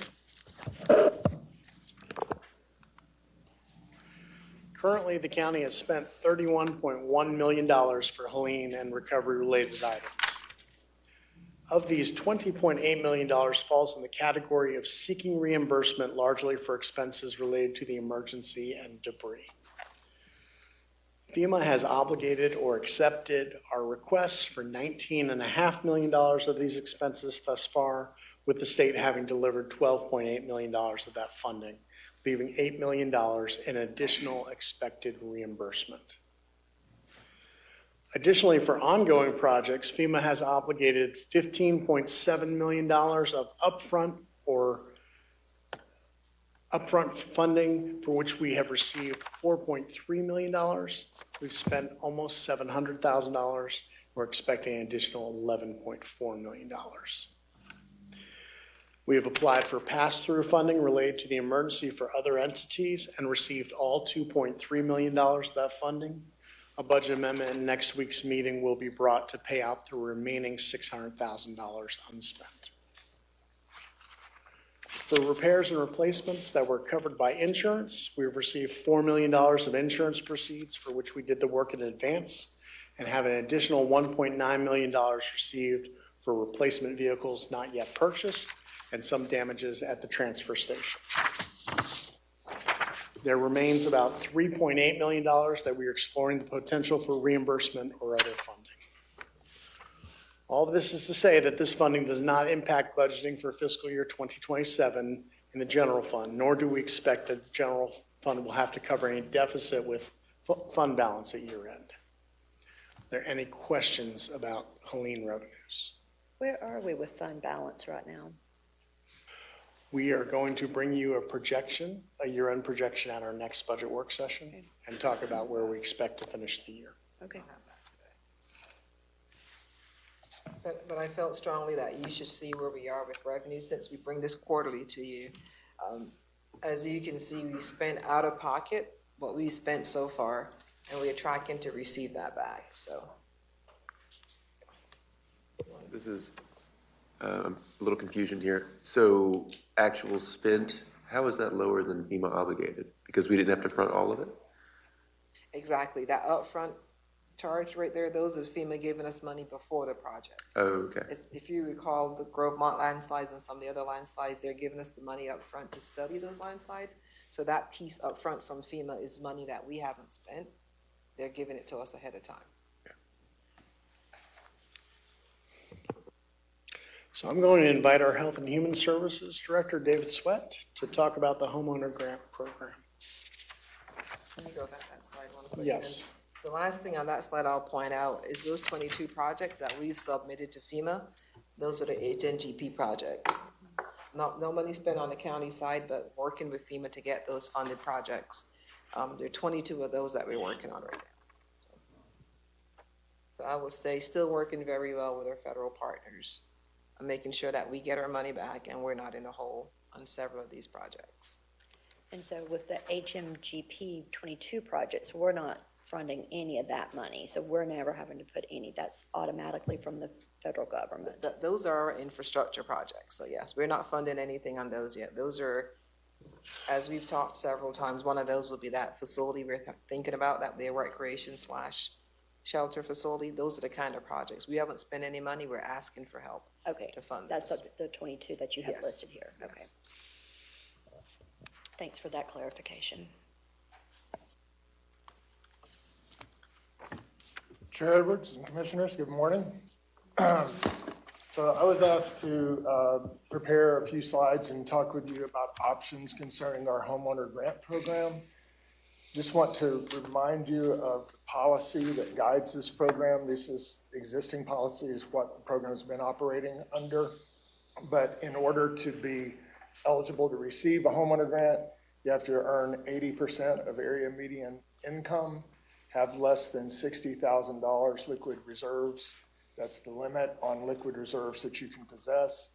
You have to have a primary residence that is occupied 12 months out of the year.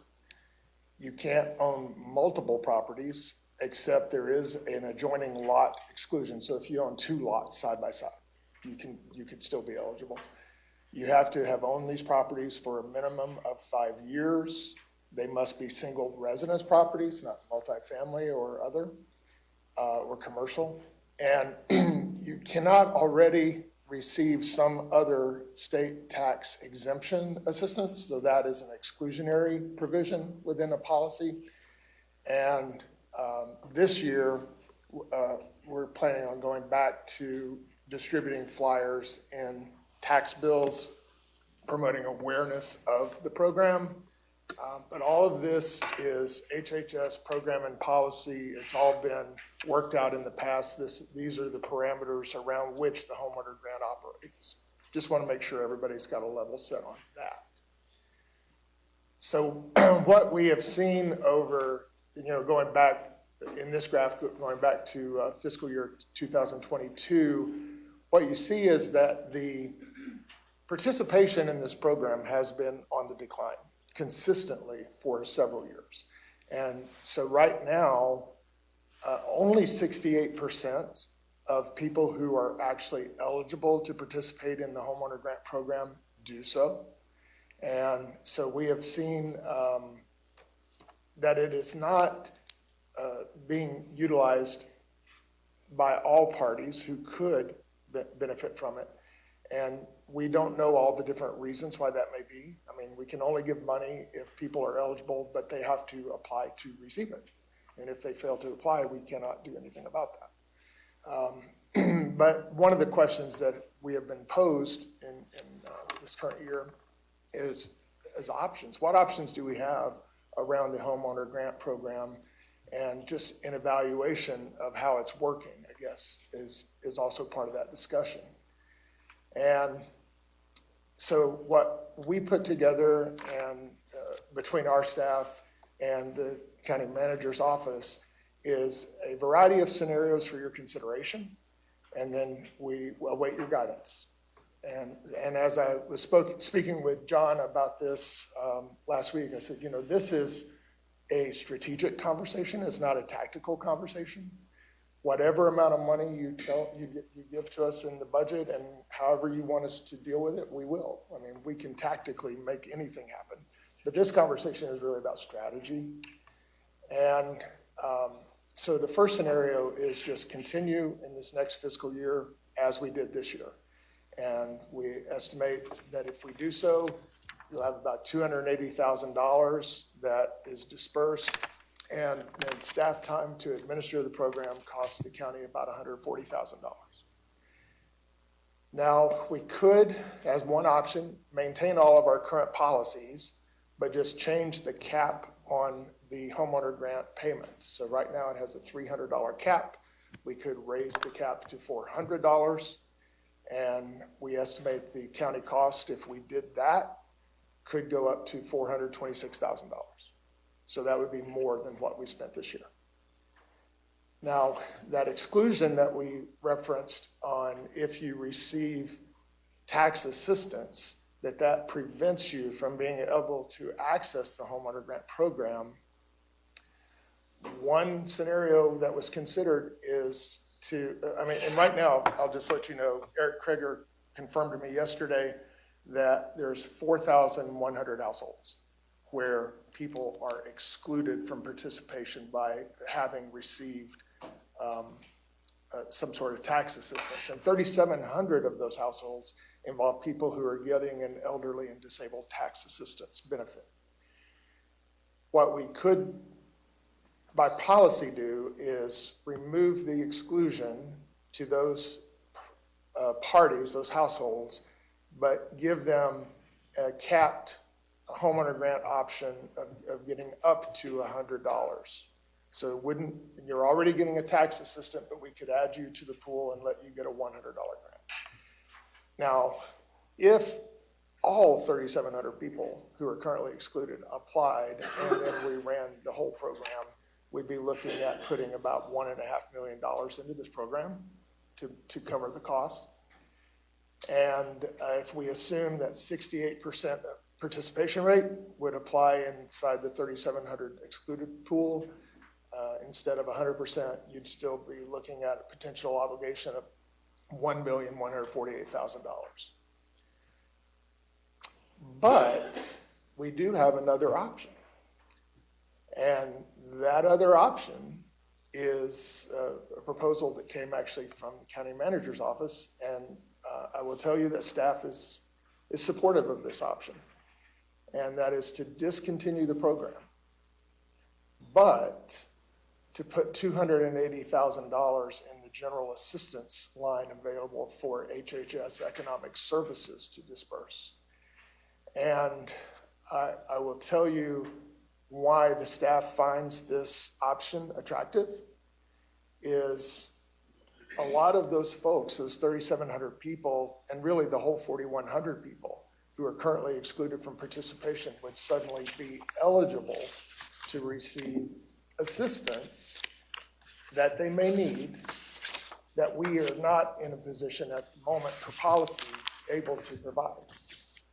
And we would have a greater degree of flexibility to consider each need individually and apply the amount of money that it might need to be applied to address the need instead of having a $300 threshold or cap.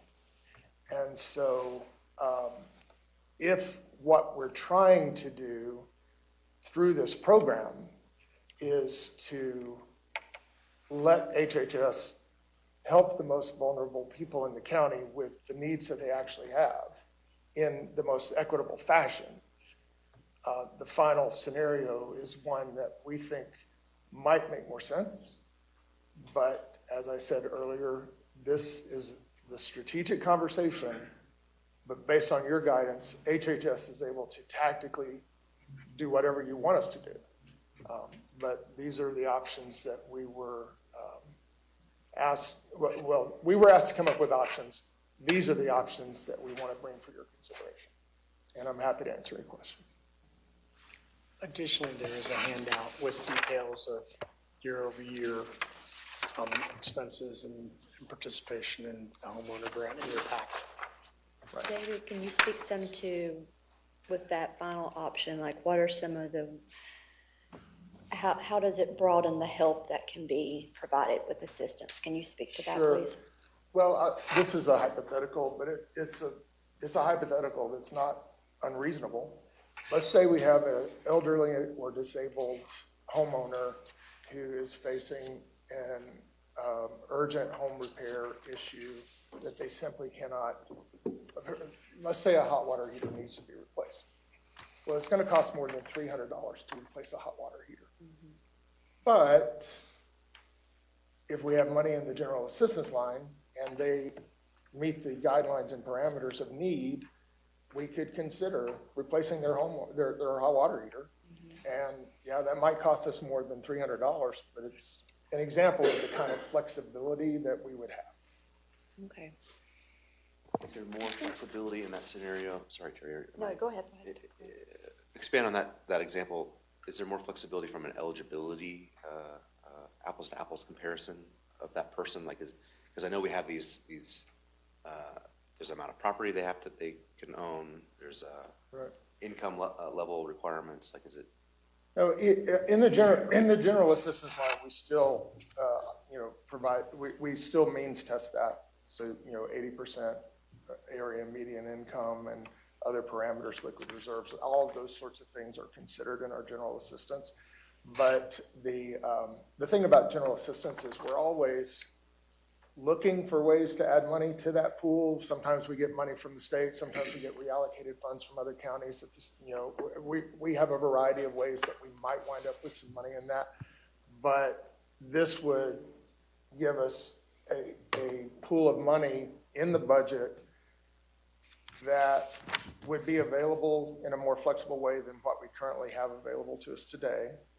But the other attractive piece to this is if it's in the budget for the fiscal year, we would be able to operate that over a 12-month period of time. And under the homeowner grant process, we get a spurt of applications, then we get a spurt of activity to disperse those funds after we have critically done all the research necessary to identify, are you eligible? And have you received one of these exclusionary tax things? That's a lot of research that the tax office has to do and get back with us. And it creates a period of delay between the application and when we can do anything. And so if we move to an approach like the final option here, some of that assistance could move in a little smoother fashion and with less involvement or at least lower the number of people who have to be involved in the decision-making process and streamline it for the citizen as well. So if I'm understanding correctly with that last one, it does actually broaden the pool of people who would be eligible with that. The 4,100 homeowners who are currently excluded purely on the basis of receiving a tax assistance would no longer be excluded from potential access to funds they need. Also provided, it broadens what it could be utilized from, more particularly to a person's needs, like the example you gave. Yeah. And we would be able to smooth it out over the course of a year because it's just part of the budget. Heating assistance would be included in that as well, correct? Well, Or is there that a is, there is separate? there is a program for low-income energy assistance, LEAP. Right. And so our economic services staff always evaluate whatever the need is and then look at the menu of options we have to address those needs. And so if they're eligible for LEAP assistance, we have LEAP dollars, we use LEAP dollars. So, I mean, but if they have a need that there's no obvious category of funding available, having it in the general assistance line gives us a pot of money that we can consider using. Thank you. I have a few questions. Is there already a policy, procedure, or a program in order to ensure fairness with the funds if they went into the general fund? I'm sorry. Is there already a general assistance program? Yes, yes. And then my next, Before you move off, do you know how much money is in that line? I do not have that. We can get it though. and then, so utilization of the program, when was the last time that millers went out? Like, because I see it started out really high, but then we had a significant decline each year. And advertisement may be the problem, I mean, maybe an issue there. So when do we? Right. On that issue, I can't say for sure because I wasn't. I mean, I got here in November of 2024. I know last year with all the things that were going on, Helene related, we did not include mailers last year. But I cannot speak from personal knowledge on when the last time mailers were dispersed. Well, additionally, the program was created after the last reval. Oh, yeah. So for folks who saw increases at that time, this was created as a way to alleviate some of the burden for folks who post the last reval, received larger tax bills than expected. And I believe there's a mention of it on the tax bill that we sent out.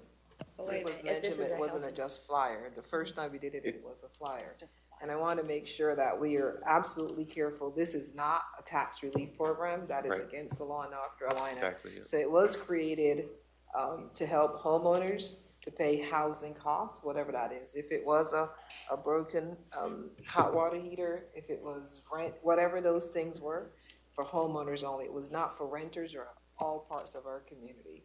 If the general assistance that we currently have, it is, I don't remember the number, that's in that line item, but we would get that to you. It is rather small. It But is. that's for any resident in Buncombe County. Could be a homeowner or a renter. Yeah, that was actually gonna be my next point. The homeowner grant, the only people who can possibly benefit from it are people who own homes. Whereas money that's in the general assistance line can be dispersed also to people who pay rent. It would be a means-tested program, period. So I do want to clean up our vernacular because we keep saying there's a homeowner program, and it really truly is a general assistance program in a different clothing, pretty much. Thank you, If Admiral. we consolidate this to a general assistance program, what we're proposing, how many people will that help? Do we have an idea? Well, sir, that's an excellent question. When we were discussing this with Philip Harden, right? And we're saying, what if we did this? He said, David, I am always looking for money to put in the general assistance program. And I don't care how much you put in it. We can probably move it out of there. So at that point, it's I'm sorry to say it is a fiscal matter. How much money can we afford as a county to put in that line? But in terms of, will we be able to meet the needs of all people in Buncombe County if we get $280,000? No. But will we be able to meet some needs that we can't meet today if we put $280,000 in that? Yes. And Commissioner, I think David said it before, more people are eligible for general assistance. So right now we have 4,100 homes, I believe I heard him to say, that are not eligible because they currently have that LG exemption on their tax. So those folks will be eligible for general assistance. And general assistance is truly that, it's general, but it's Right. needs tested. So it's Sure. only given to folks that are low income Okay. in So our community. 4,100 homeowners that are currently ineligible, but also renters. Correct. So it's hard to even calculate how many people that could be. Yeah, and like I say, I mean, all we can do, like, whatever the line is, whatever the line winds up being, and through all the different sources of funding, we have to put money into it. The economic services staff would just gain access to that to help a larger number of people with a wider range of needs. But it would be false to try to say that we will meet all needs regardless of the number you put in there. Right. Now, the other question I have, if we consolidate this, the way it looks now, the different programs, it's pretty expensive to administer. But if we put all this into the assistance program, it's run year-round, would that lower the cost of administering? Yeah, I mean, we think we would be able to lower the cost from $140,000 of administration down to $50,000. I missed that. Good. The other piece is, we have, since year one, we've not utilized all of the funding. Right. We've I'm let- aware of Each that. year over year, dollars have been left on the table out of this pot. So this is more likely to expend the dollars meant to benefit residents of the community. I can certainly say after property revaluation notices went out, I think the vast majority of residents that I've heard from concerned fall under that elderly and disabled tax assistance exemption. And, when you reach out to them and say there's potential exemptions, they say, well, I already qualify, I don't qualify for anything else within the county. So I do think that there would be a portion of our county who we would be able to open up additional service to. One thing I'm thinking about as you were talking is kind of what's the Venn diagram of folks that seek general assistance? Is that what I'm supposed to call it? General assistance right now versus the homeowner grant program right now? And I'm just thinking about who, what type of person, how and why are they prompted to call general assistance? Usually, sir, we don't get somebody necessarily who calls and says, I need general assistance. Yeah, They usually call with, I need help. yeah, And then they tell us what they need help with. And then our income maintenance caseworkers look at the menu of options and say, where do I have some ability to address this? And so this is less of a people come in asking for this and more as, well, I have this option to help you with on our side. okay, that's helpful. I guess I asked because, as folks that do this every day, talking to people in both programs today, would you generally say that it's the same kind of folks that seek the homeowner grant program versus, is it a different pool of humans? Not to say that that's bad or good, but. Well, I think the people who call us needing help are all types of people. Yeah. I mean, they're all the kinds of people that are here.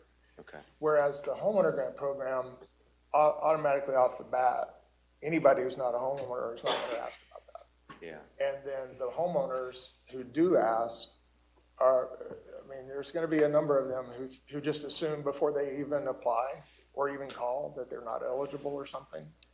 And what I know, just anecdotally, from listening to the staff who've been going around to do clinics with people throughout the county as a result of the revow, is they're talking to people who are worried about the impact of the revow on the tax bills they have not received, right? yeah, But in that conversation, they're finding out that these folks don't know about other options to help them that might exist, that they're not trying to access today. So I think that there's just a lot of factors in this. those kind of people need help with more than one thing to Yeah. Well, I'm certainly intrigued, and I thank staff for coming up with some solutions, because we've been talking about this kind of for 5 years, and this program has been constrained by the law and constrained by just like the amount of effort and work that has to go into kind of administering the homeowner grant program, so. So commissioners, if you're interested in that option of general assistance, let us come back Okay. to that, because as we were talking, I'm hearing some opportunities that we would love to put in place or talk to staff about, but I haven't fleshed it out with them yet, so I don't want to Okay. broach it here and then they shoot me down. Okay. So I would love, if you're interested in that, I would love to sit with staff and come up with what does that process look like to make sure we can do both. Yeah. Homeowner side and a general assistance side with this, and bring you something to actually act on. I think based on our conversation and discussion and questions, that is, I think, the direction we're all leaning toward requesting you to do. And I have a question and request, so, please go ahead. Quick question. And doing, as y'all prepare that, I can't think of many homeowner programs that's out there that offers assistance to homeowners. And my thought is that I want to ensure that we're not creating a gap Right. while trying to do a good deed and move monies over. So ensuring that there's still some programs out there for homeowners that are within the margins that are there. And I'd also like to see what are the current qualifications, like income of receiving assistance from the general fund. General as is. assistance. General assistance fund as it's. Thank you. And I was just simply going to say that I think lowering administrative costs by $90,000 that can actually go directly to helping people is really appealing. Opening it up to the 4,100 households that currently are excluded, as well as potentially renters, and also kind of having more one-stop shop for folks who need assistance are all really appealing. As we consider this, I'd be curious how the breakdown of this funding has been spent to date. Currently how these funds are distributed right now, so we can get a sense of what that would look like if it was expanded. But also, this puts a lot of decision-making power with these folks that are helping get through these difficult times. So what does the prioritization process look like? And how would you decide where these funds go with limited funding? Because at the end of the day, there's never going to be enough. So what does that process for prioritization look like as well? Would be really, really helpful. We can get you more information about that, but I can tell you at at a general level, if we have a pot of revenue available to us from a funded source other than the county, and the need they have fits into that, that's always used first. Yeah. And then general assistance is sort of literally the safety net. It's the, if we have no other options, we might have this option, let's look at that too. But if there's a federal program or a state program or, something like that, we'll always go to that first. That's great. Thank you. Thank you, David. Thank you. Appreciate the good work. Thank you. Look forward to the recommendations. We're going to move on to, Sorry, one other thing we can answer later. Asheville currently participates in that program as well, so what would happen to their funding that they contribute to the program? We would reach out to them, because if they do want it to stay as is, we would talk to them. Okay, thank you. or if they wanted to contribute to this pot, that may be an option. We'll Earmark it talk to just them. for For residents. Asheville residents, okay, thank you. All right, John. Moving on to education. As a reminder, the board agreed with the two boards of education on a funding agreement for K-12 education local current expense in February.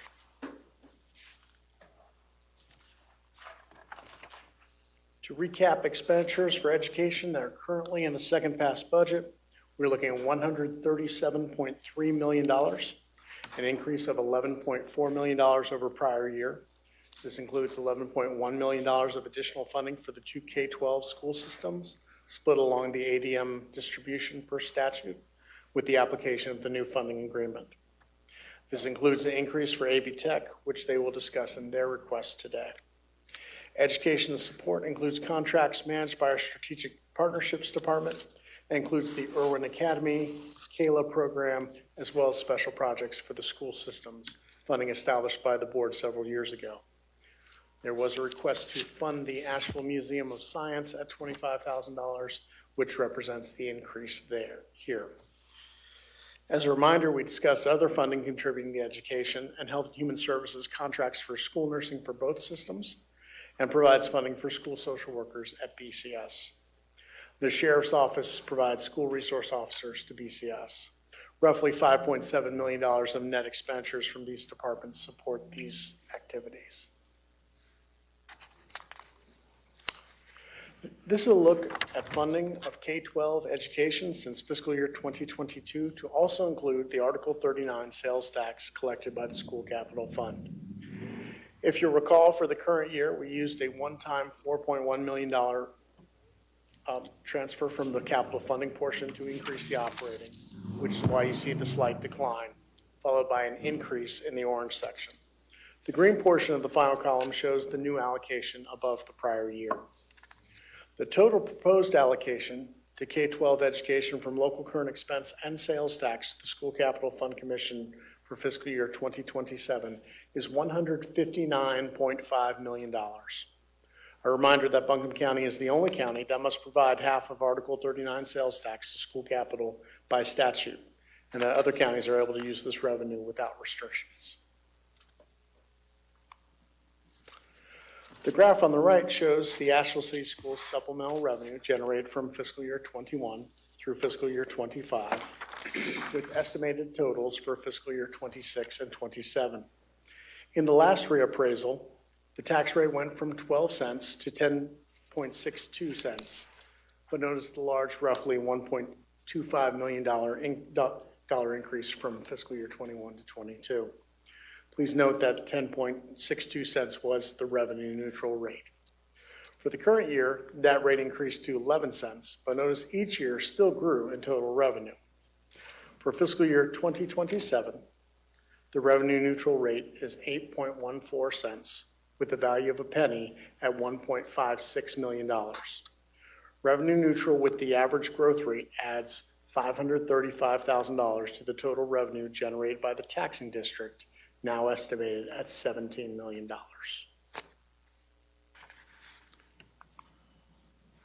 To better provide an understanding of how the different operating streams of county funds relate to student count, we provide this table.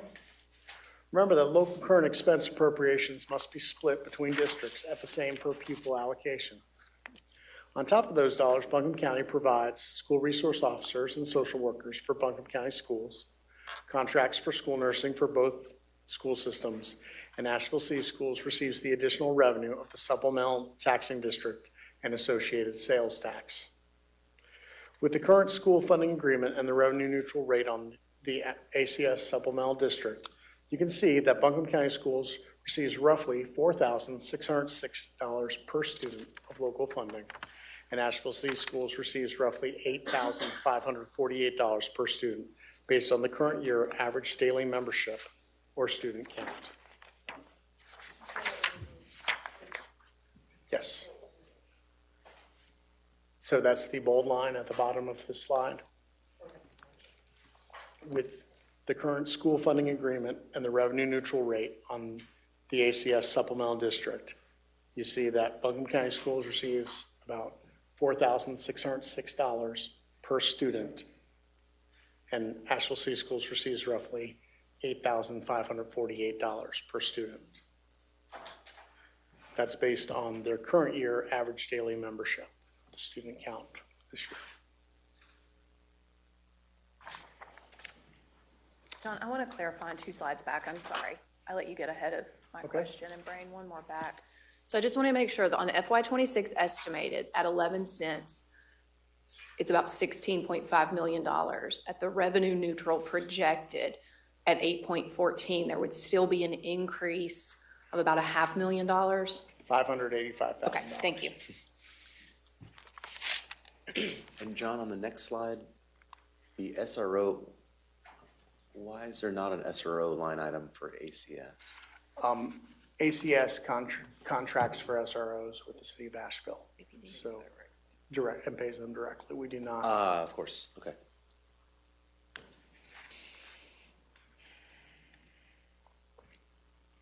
And this SROs by Buncombe County sheriffs, because the sheriff is funded by us. Right. That's why their salaries are part of this. The money flows differently, yeah. The question really then would be the social workers, because we contract for that, but we don't also provide social workers to Asheville City Schools. So I want to make sure that y'all understood what we fund and what they fund themselves. And that is supplemental funding provided out of Health and Human Services. And that has been such for over a decade, 15 years maybe. And then just going back to the slide with Amanda's question, I just want to, because there seemed to have been some confusion over the past couple of years, and people, for some reason, had an impression that we had reduced the funding, the supplemental funding, but this clearly shows that the supplemental funding has continued to go up, and there's not been a reduction in that, all the way from FY21, clearly a jump, even with revenue neutral, all the way up to our current day, that it has increased year over year with natural growth. Yes. Right, except for last year, we did increase it to the 11 cents, so it was a little bit more than the natural growth. I just wanted to make sure, because for some reason, there seems to have been some misunderstanding around that. That's a good point, Terry. Sorry, can you explain how the revenue neutral rate of 8.14 actually brings in additional revenue? It's not actually revenue That's the natural neutral. growth we talked about. Yep. So for the county, that natural growth is 2.74%. So Asheville City Schools has a certain level of natural growth that's built in over the average over the last 4 years. So that natural growth will bring in $585,000 more with the revenue neutral rate. And is the school population, the number of students also declining? So it's actually per pupil growing more? Or are they losing students, or are they gaining students as well? The student count has generally dropped since 2014 was the peak of student count for both school systems in Buncombe County. Okay, so per pupil, it's actually, I don't know if it per pupil has changed this year. When they come, that's a question you can ask them, but I don't know exactly what that per pupil number is. okay.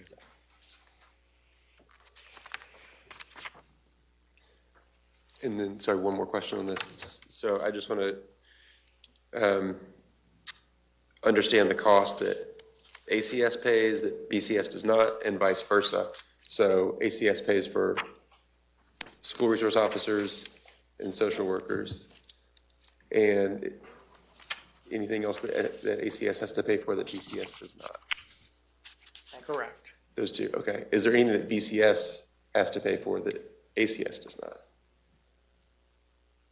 I do not know. I don't have the answer. It's a good question for when we get to speak with them. This is strictly just our Yes. local current expense dollars. Right. I'm sure they pay for other stuff outside of the federal and state funding, but on the local current expense amount that we are responsible for paying, we typically pay that based on a per pupil head count.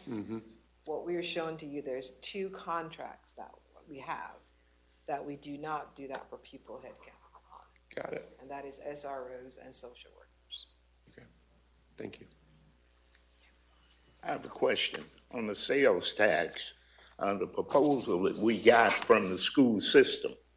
Now, they are not adding any additional FTEs this year, right?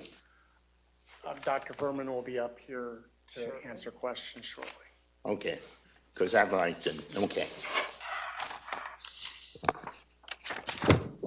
Were there any more questions on K-12 funding before I chat briefly about AB Tech funding?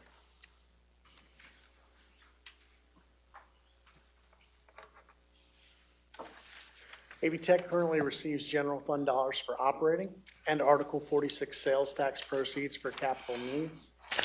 $5 million of the Article 46 dollars offsets the county's operating appropriation to AB Tech per state law. Growth in AB Tech operating is based on the unrestricted revenue growth rate, which looks at changes from budget to budget in the county's unrestricted revenue sources. Any questions before we invite Dr. Furman and Dr. Gossett to present?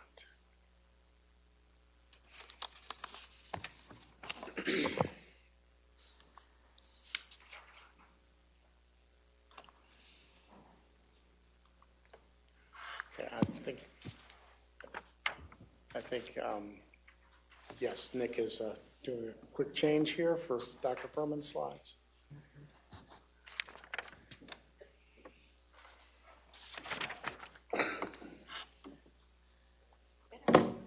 Thank y'all for having us.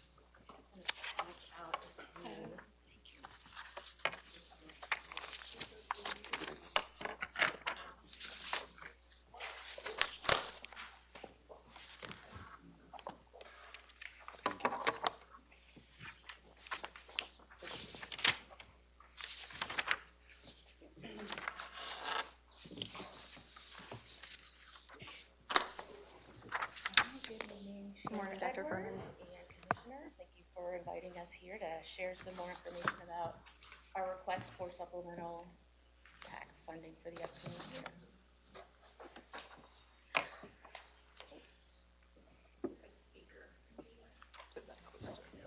Thank you. I wanted to start off by giving a little bit of history about the Asheville City School supplemental tax. And I've been doing a lot of research on this to kind of understand why it was in place, where it came from. And there is a document published by Dr. Clemens, who was a teacher in Asheville City Schools. He was a principal in Asheville City Schools, and he eventually went to serve as the president of Appalachian State.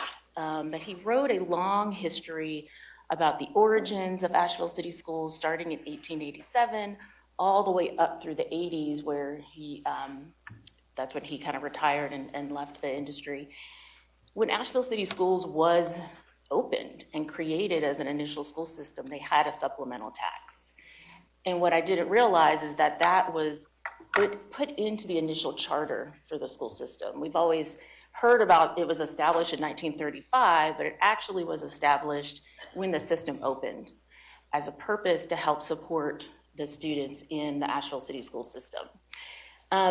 He wrote a comprehensive history. He put a detailed description of how the citizens of Asheville have continually showed support for their school system, even during times of significant disparity.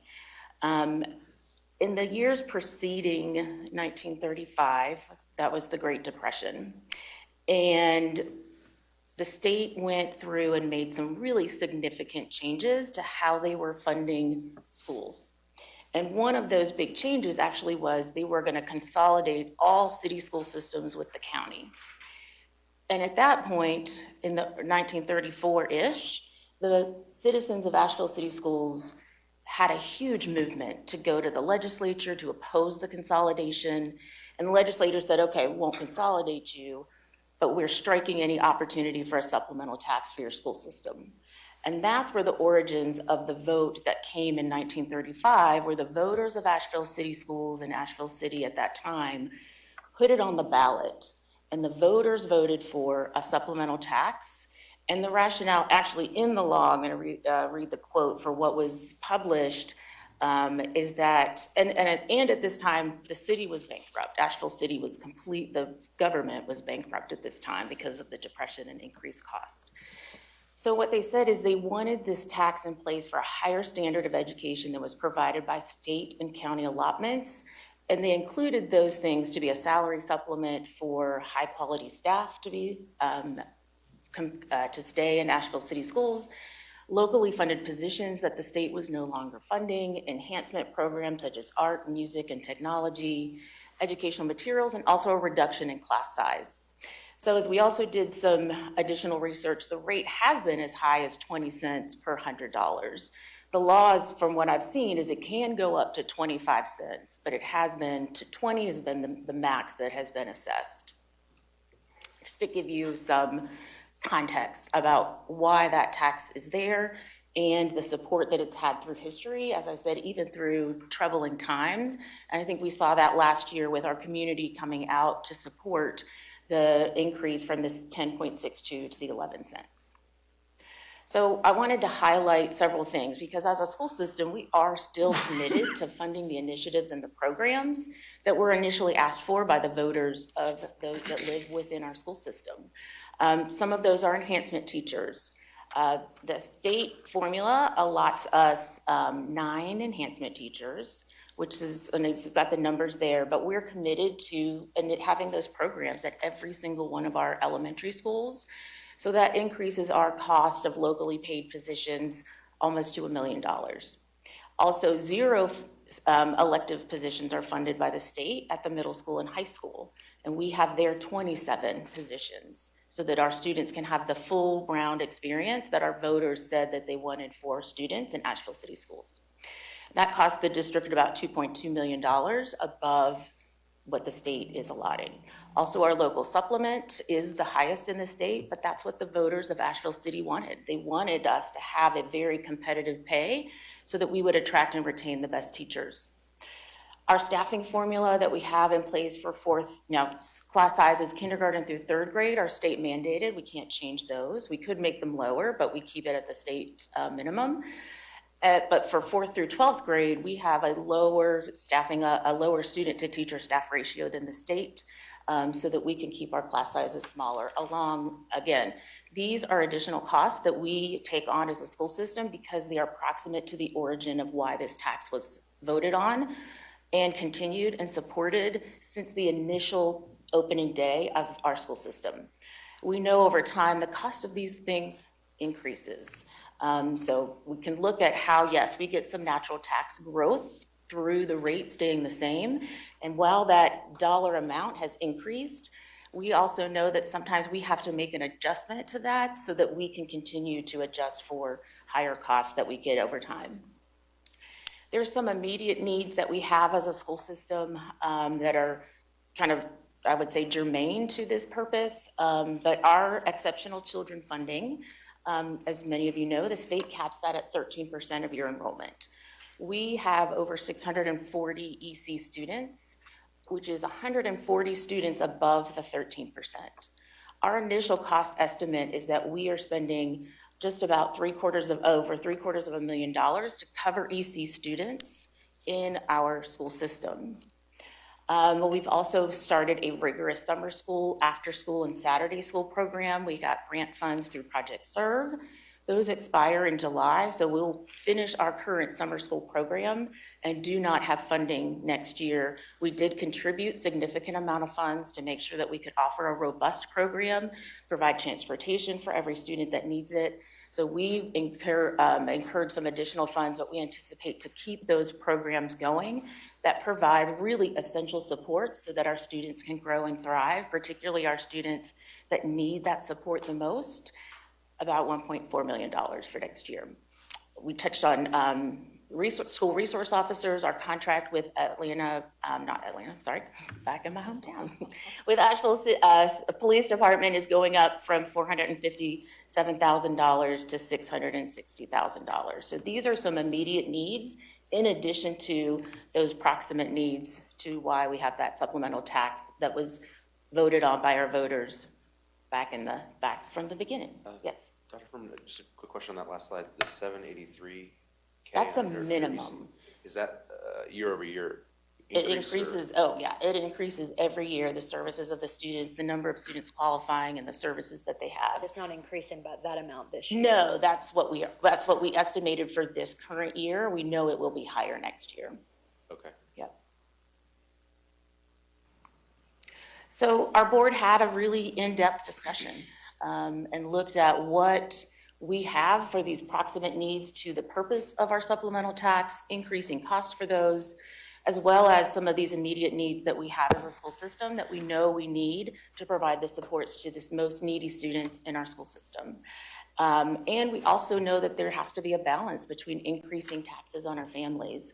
And actually, as I've been doing the research, Isaac Dixon, who one of our schools is named after, was one of the original board members for Asheville City Schools.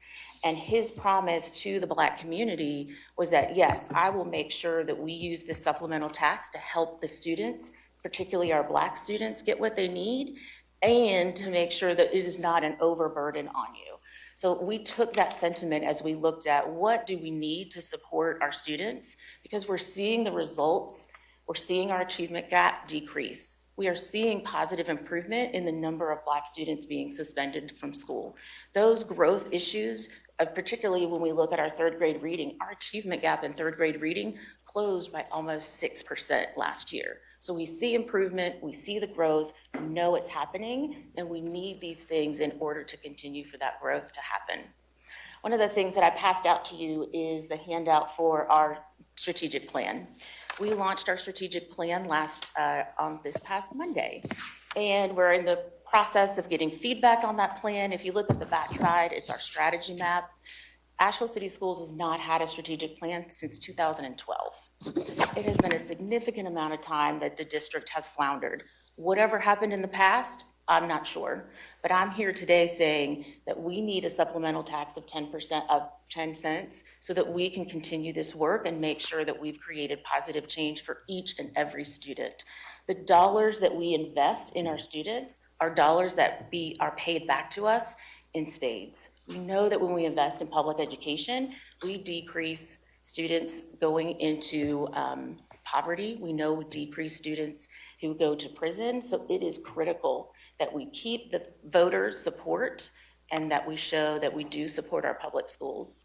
We're making a difference. We have tangible evidence that we're closing the achievement gap and decreasing the disproportionate outcomes for our Black students. And this is a critical time for the county to support that work in Asheville City Schools and support the voters who put this in place. Every time someone buys a house in Asheville City, they know they're investing deeper in their school system. They see that tax bill. They know why they've moved into Asheville City and they make that choice. They could choose another house, but they're choosing to live in Asheville City where they know they're making a strong investment in public schools. Any questions? I believe there are a lot of questions. I'm going to start. I have two Sure. right off. On your slide, you mentioned the local supplement and that it is competitive. When was the last time that was benchmarked against other supplements? And is it still competitive based on the cost of living? It is still the highest in the state. We would love to increase it. That's something we would love to increase it. We just haven't had the funds to make that change at the moment. Okay. My second question is, I believe it was last year, you mentioned you were doing some allotment formulas for each school. And on your first slide, obviously this supplemental tax was to help with class reduction. How do your allotment formulas, though, that seem to standardize positions across your schools, does that, is that helping to reduce class size? It's Help setting me a understand it sets a class that. size. So what we realized is over time, and this is an issue that's been had across many school districts across the state. So you've probably seen article after article recently about layoffs at different public school systems across the state. 400 teachers needing to get laid off, 500 staff members. I forget which county had to chip in an extra $10 million to keep one of those school systems somewhere in the state from going bankrupt.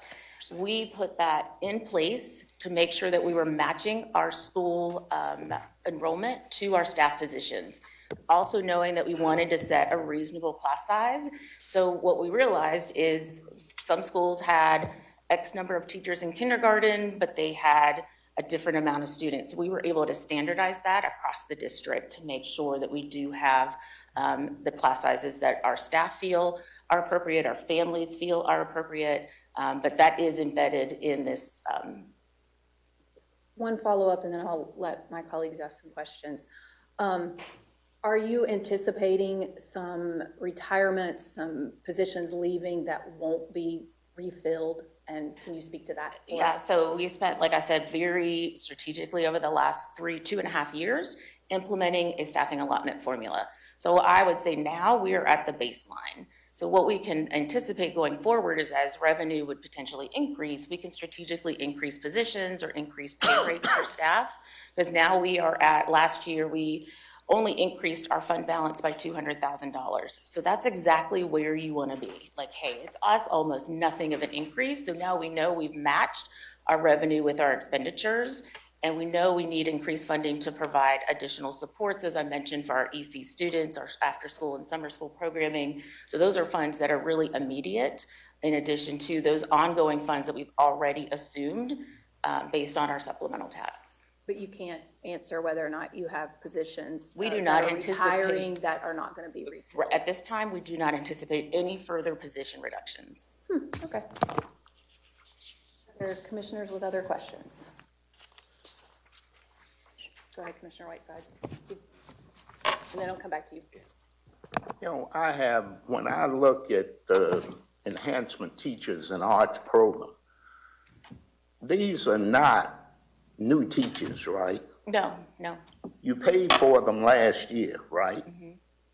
You're asking for us to raise the supplemental tax to pay, I mean, if you're raising the supplemental tax to pay for them, where is the money going that you're paying for them now?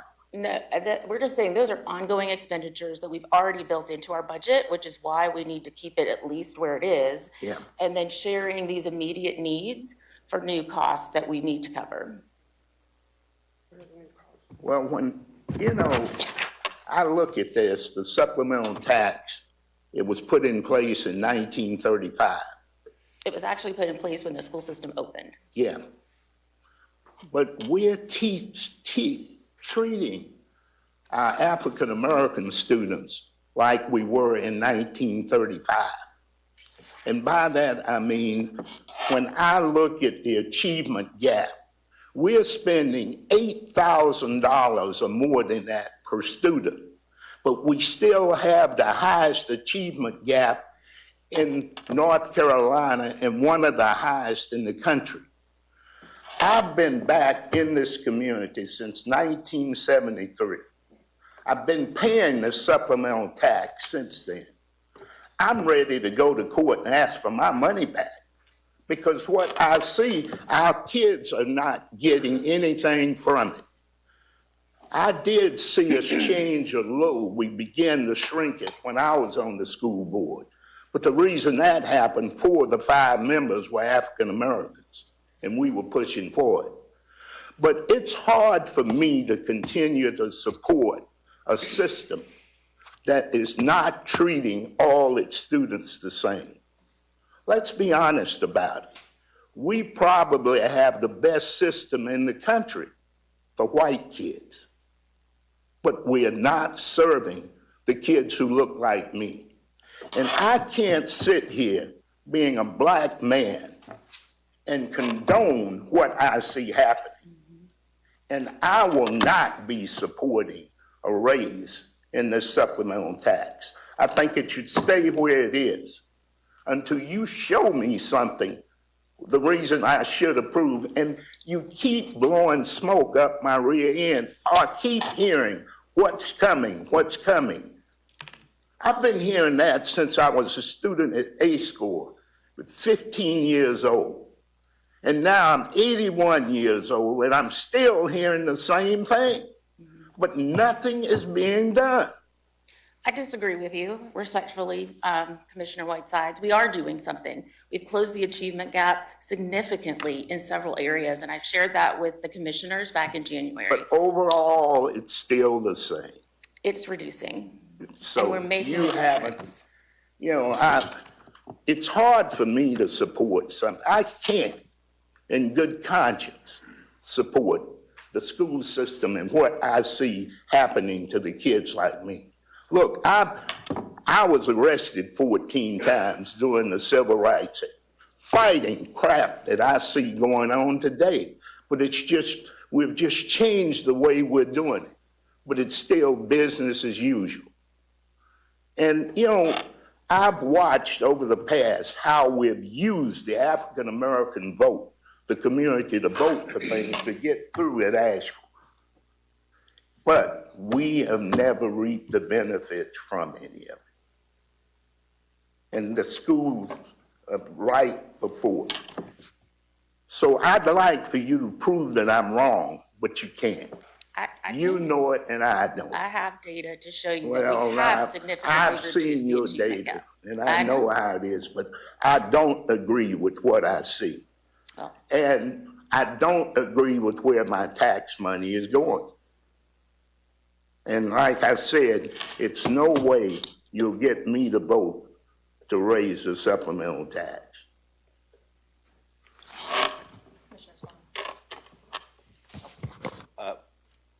My last question was just on the two bullets under summer school, the 775, the 1.4 million. Is there, can you speak to any increase year over year on those line items so and what it is? yeah, this is the first year that we have been able, or last year was the first year we were able to do a more robust summer school program. We do get some partial funding through Dogwood for our after-school program. This is also the first year that we've had funding to do Saturday school, which is an alternative to suspension model. So instead of suspending students out of school, we're bringing them in on Saturdays for additional instruction. We're inviting their parents to come in for parenting classes. So we have a wide variety of things happening during our Saturday school because of the Project Serve grant. As I said, we've included additional funding through local to make sure that we can transport students to and from these programs. Our summer school program, we have looked at every student who is not performing at grade level benchmarks and inviting those students to summer school to have a robust summer program to focus on getting them to the benchmarks. We have looked at individual student plans and are writing those right now for our students to attend summer school, so we know if they are having trouble. One of the examples I've given, if you're struggling in math and you can't convert fractions to decimals, we're gonna bring you in for summer school to teach you those skills that you really need. So we're able to, through that Project Serve and some local funding, really create a robust, directly aligned program for our students that need that program. Mr. Whitesides is right. Yes, the school system has in the past served our white students very well, and it will continue to serve our white students very well. That's the nature of how all public school systems were built.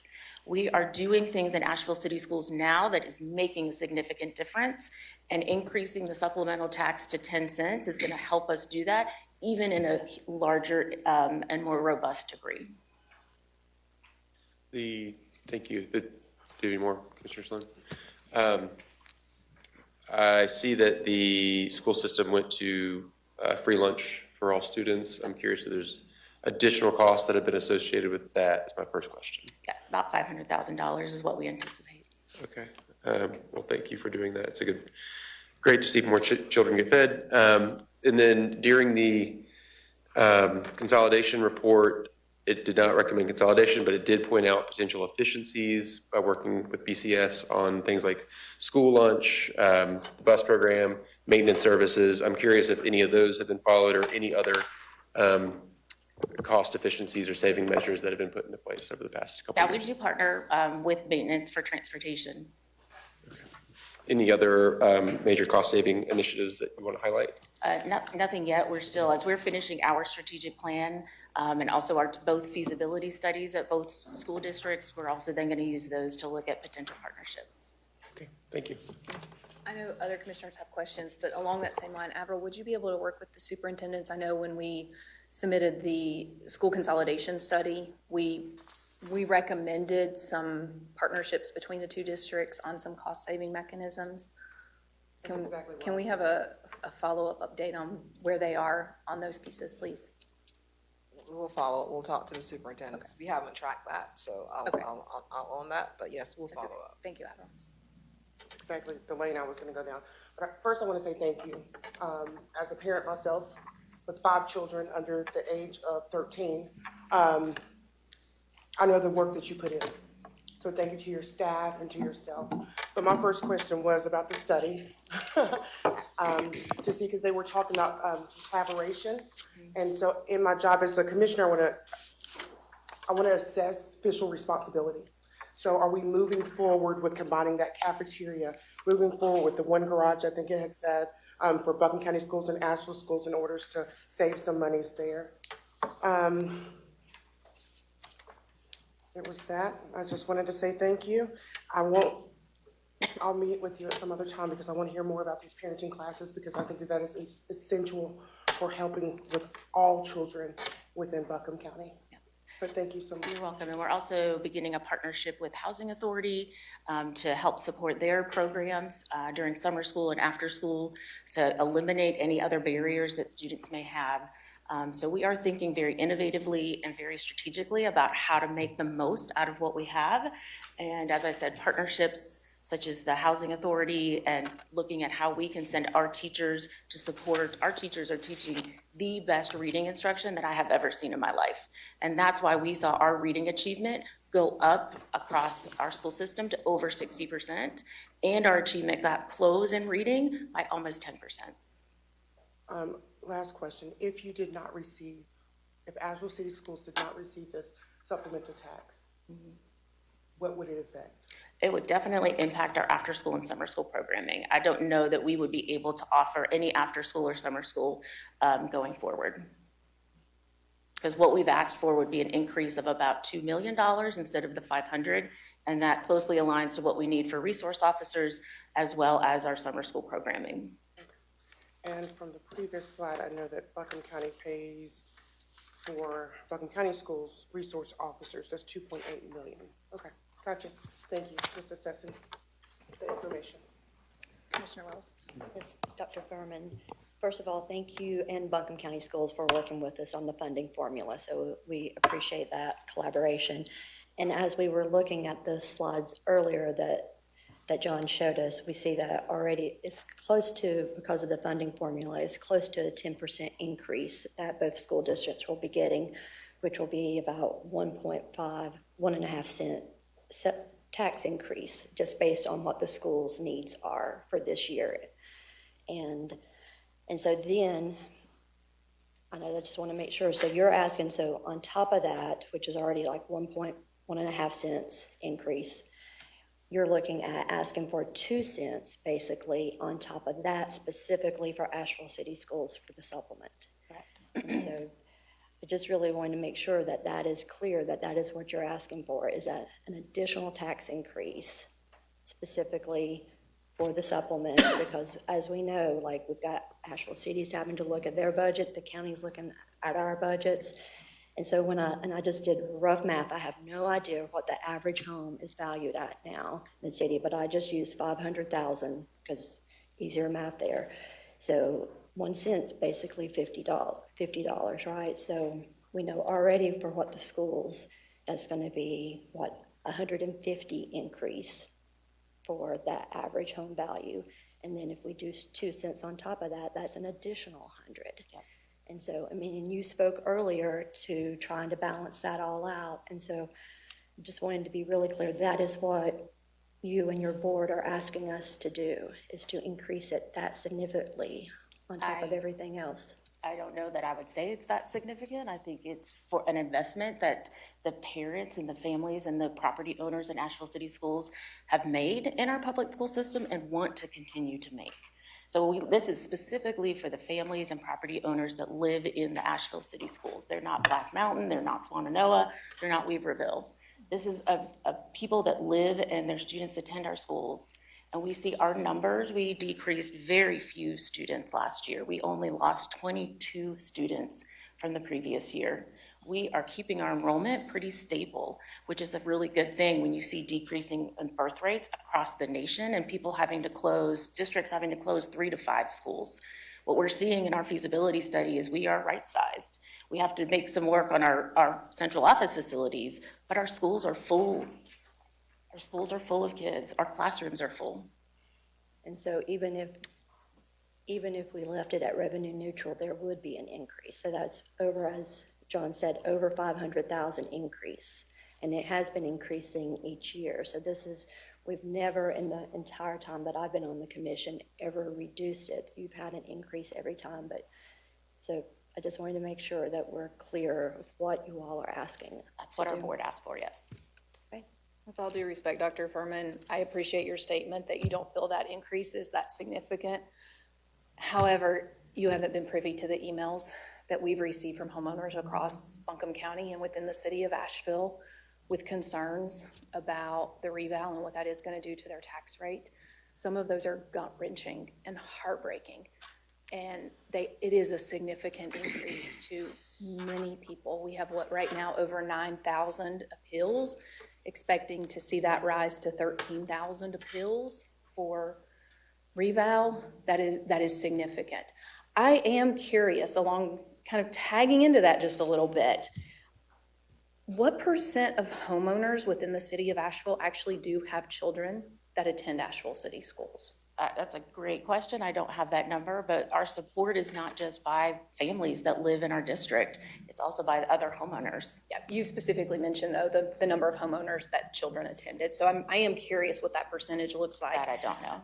And to follow up on Commissioner Horton's question about the after school and the increase, how many children would be benefiting from the after school, the summer school, the after school, and the Saturday school programs should Asheville City Schools receive this additional increase? I don't have that number in front of me, but that's something I can. We would appreciate that for you. Can I add on to Chair Edwards' request? I'd also like to know how many of the employees that work at Asheville City Schools actually live in Asheville City, because I've heard that the pay difference is very significant. So I'd like to see those numbers. I'm not sure how we could, I mean, we can try to gather that, but I don't know. Well, when you fill out an application, you put your address. Yeah, but they could move after they've lived here, so, we can try to find that. I don't know that we could get 100% accurate, but we can work on that. I can say anecdotally, at one time, just several years ago, when my husband was the principal at Claxton Elementary, he had no teachers owning homes within the Asheville City Schools District. I'm sure that could have changed, but I do know for a fact that just a handful of years ago, that was the case, Commissioner. I think sometimes that's a personal choice. When I worked in Georgia, I never lived in the district where I worked because it was where I wanted to live. So I don't think you can also always say the cost of living is so high. I have a school that's come asking for more money.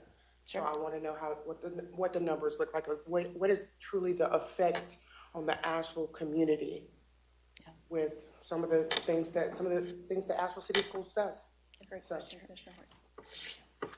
Are there further questions for Dr. Furman? I think just my last question would just be, what is the number in terms of just year over year things that have happened to increase your costs? So it looks like there's a grant going away. The city's asking you for more money for SROs. What other kind of things? I'm sure your insurance costs went up. Yeah. Like everybody Healthcare else, costs like went up what is that number if you significantly. could get that? We could get that for you. Yeah. Healthcare and retirement as well, yes. Yeah, thank you. That would be a great another presentation, maybe another briefing where all of the, you've asked quite a few questions. Or maybe a one-on-one would be best for, what would be the best format? Typically, when we've asked questions back of both of our school districts, our staff works with the staff to get the answers. And in our packet today, we had the Q&A from our last budget work session. They'll bring it back to us in a Q&A format, in a written format. Best work for me. All right, thank you, Dr. Oh, go ahead, Avril, I'm Because sorry. I'll just say, Buncombe County is not presenting today, Correct. but some of these same questions, like what is that overall cost year over year, we would also collect from them, so you have that comparison. Yes, thank you. And just to close out, I did pass you a flyer, our strategic plan, as well as an invitation to a town hall that we're hosting on the 28th. We would love for you to come and hear from our staff about the plan and be a part of our community. Another great time for you to interact with the members of our community that attend our schools. Thank you, Dr. Furman. We appreciate your time. Thank you, Dr. Going to invite Dr. Gossett up. And our excellent staff have changed up our PowerPoints, so we are ready to go. Teach me Apologize. which button's which. This is your forward button. Forward is, okay. Your switch until noon, but Thank you, thank you, thank you, Take thank it you. like- Thank you for allowing me the audience. I'd like to share my appreciation with my chair, Joe Barwick. Board members Drew West, Judy Lewis are here with us, as well as a foundation member, Daniel Bradshaw, here in support of AV Tech. I'm going to talk a little bit more than what you're used to. One of the commissioners who will remain anonymous at this point said, well, we really do appreciate AB Tech's presentations. You're down and dirty. This is not going to be quite so down and dirty. I'm going to talk about our operational budget that we've talked with the staff, some highlights that's going on our campus, as well as Article 46, which I think is probably on some people's minds. Last night, we celebrated the Pinnacle Awards for the community college system. Faculty, staff, business partners apply to be a Pinnacle Award winner. It is quite prestigious. We had a staff member, Heather Pack, won the Staff Member of the Year Award. We're very, very proud of her. And if you know Heather, you know the good work she does with our students. We also were awarded a Pinnacle for our partnership with Pratt & Whitney. We were able to get more, we were able to help them meet and surpass their employment goals in a much quicker time frame than they had originally scheduled. So we're very, very thankful for that partnership as well. One of the things that we are proud of, we've done some work with our watershed. We understood that water, if you're familiar with our campus, it is mainly asphalt on top of a hill. All of that water is going off in different directions. So we were able to work with RiverLink to mitigate that, and it's more than just mitigating the water running off. It has allowed us to do some work in our biology programs as well. So trying to be as good a neighbor as we can. Our enrollment is steady, slow growth. I was really kind of shocked when I started this industry almost 40 years ago. 60% of community college students were full-time. At AB Tech, that number is now closer to 20%. Now, some of that number is our Career and College Promise partnerships. We're very, very thankful for the city and the county working with us so we can work with them to offer college classes to those high school students. But that's not the whole number, as you well know. And I'm not going to talk about the cost of living here, but our students have 2-3 jobs, which means they come to us part-time. The issue, though, is they don't bring with them part-time issues. They bring with them their life's story. So something simple like trying to schedule their next semester's class now becomes far more difficult because we've got to work around childcare, we've got to work around parents, we've got to work around jobs. So that takes more time than usual. What you probably have seen in the media, our performance measures are key performance indicators that all 58 community colleges look to see how well we're doing. I will tell you that our performance measures are steady as about what they've been. Some of those measures are annual. Some of those measures are 6 years in arrears. So if we see a number now, that really occurred 6 years ago, which is problematic, and the system is working toward that. The one that we're most proud of, and the one that's really the most visible, is license exams. That happens every year.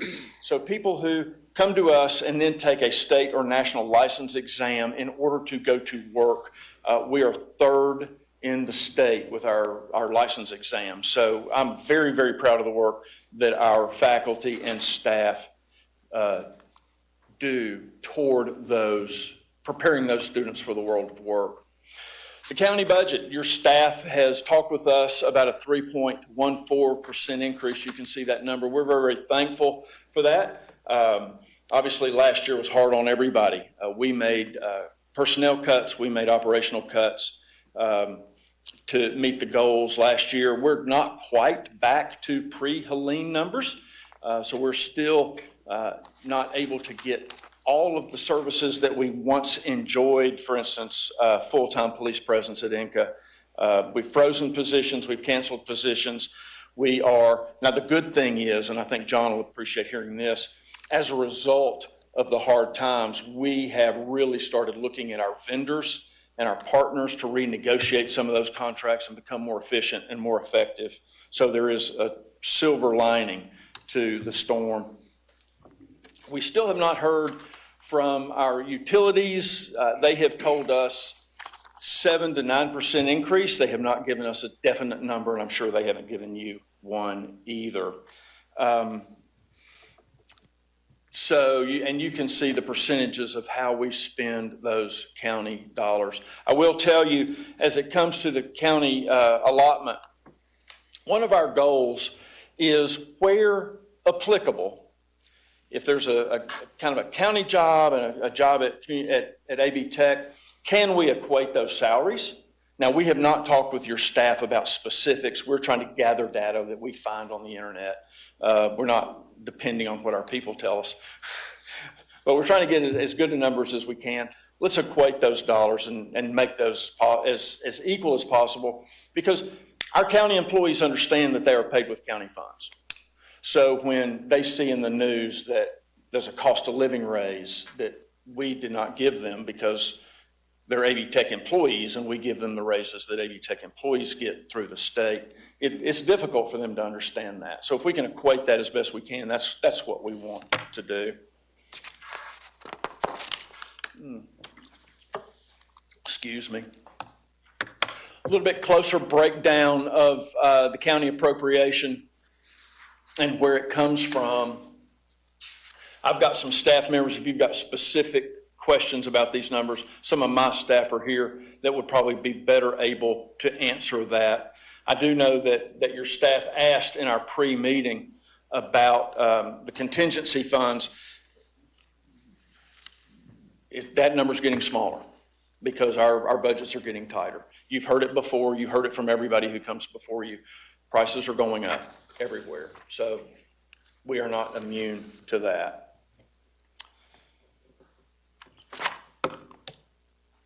Article 46. As you probably know, it's been around for a while. In 2019, there was an amendment to that to include operations. So $5 million every year goes toward the operations of the college. It's set to sunset in 2027. And so I want to talk with you a little bit about that. Now, I will tell you, these numbers are very broad stroke numbers. Matt Evans in your finance office has helped us with this. So you can see the difference between $160 million in revenue and the 143 invested, the differences in the bank. But we've spent about $26 million in buildings and renovations, some principal retirement.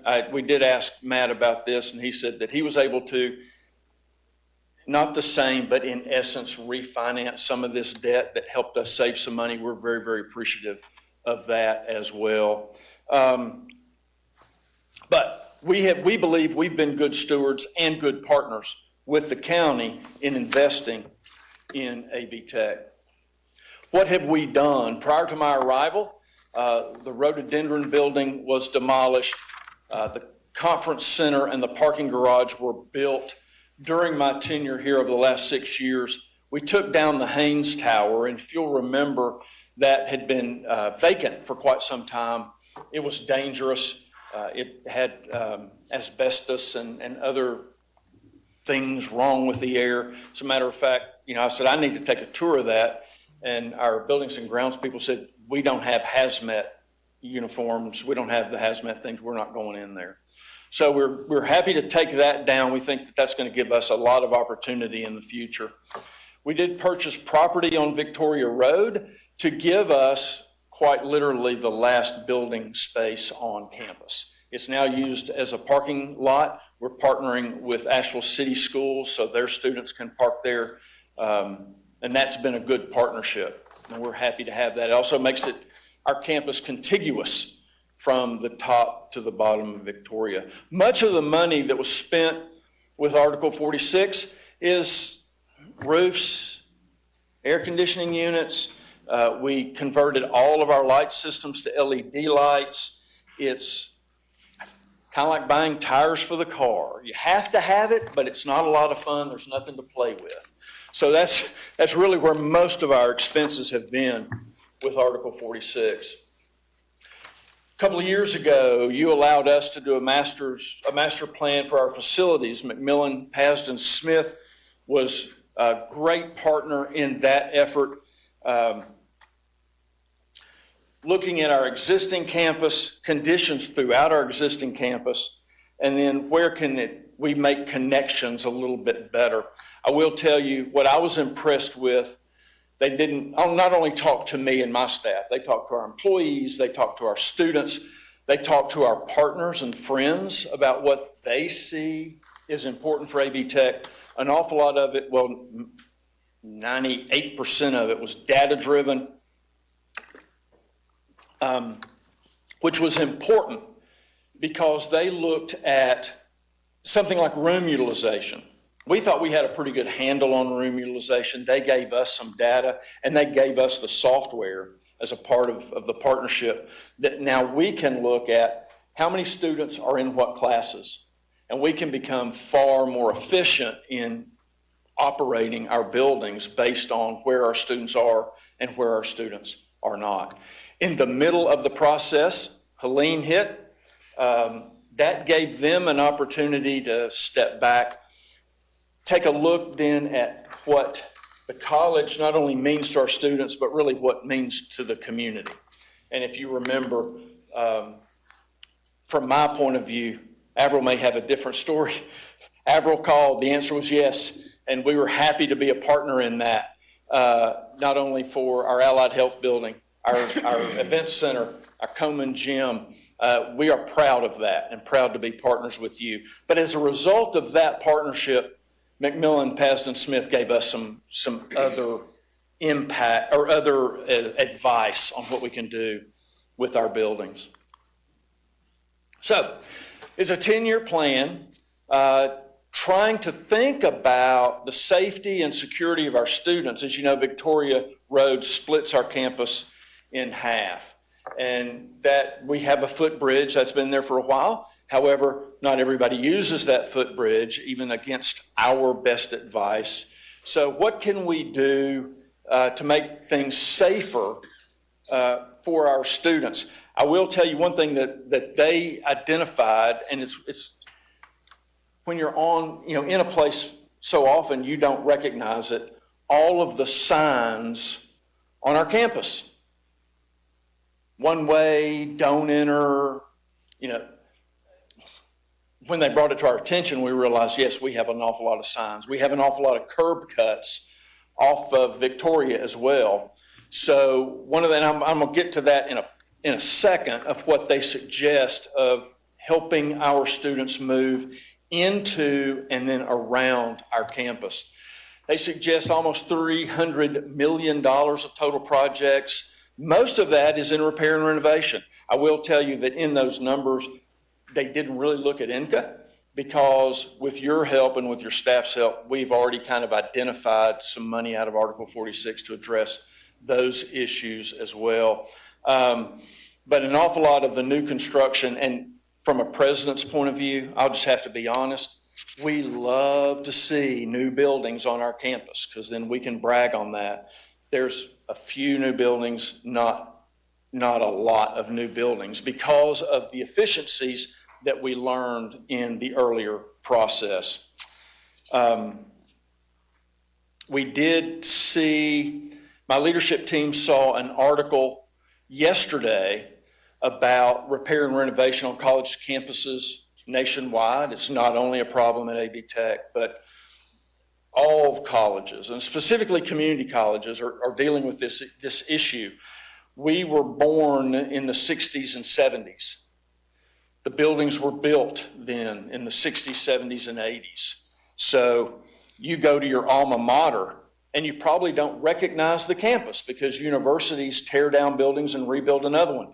Community colleges have a history of not doing that. We literally milk every day of usage out of a building until it's just not feasible anymore. One of the things we talk about from our master plan, obviously, repair and renovation. They suggest we remove an awful lot of the curb cuts on Victoria, trying to get students into and out of campus from literally 2 places. And I'm going to show you a map here in a minute. One of the things, if you're familiar with our campus, we have the parking. An awful lot of our parking is in a semicircle, and students literally have to walk across an internal street to get to our main academic buildings. They suggest we close that, create a promenade. I'm going to talk about that. I'll show you that in a second. But an awful lot of the repair and renovation is there's some preventative maintenance for sure, right? But there is some reimagining the instructional space, preparing ourselves for the future, and that is exciting. So the map of our campus, this was so much more in focus on my desk. So I apologize for the size of it. These dots here and here, they suggest that we create welcome signs or big AB Tech signs. The question was, how do you know when you're on campus? And the answer for most employees and students and guests, we don't know. We just drive along and there we are.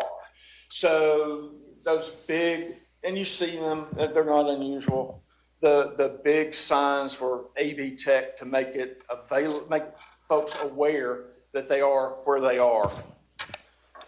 Probably the biggest thing you would notice, this road here is a one-way road getting to our main parking lots. They suggest we close that road and make that a pedestrian walkway from the student center and the lower campus across the bridge and then pedestrian all the way up to our academic buildings. I mentioned the promenade earlier. The promenade then would be here as a focal point of campus.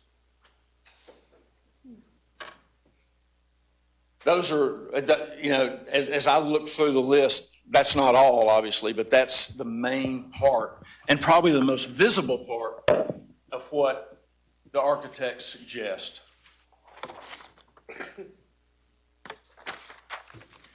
I will also tell you that in this plan is about $15 million of new construction at our Woodfin campus, your Woodfin campus.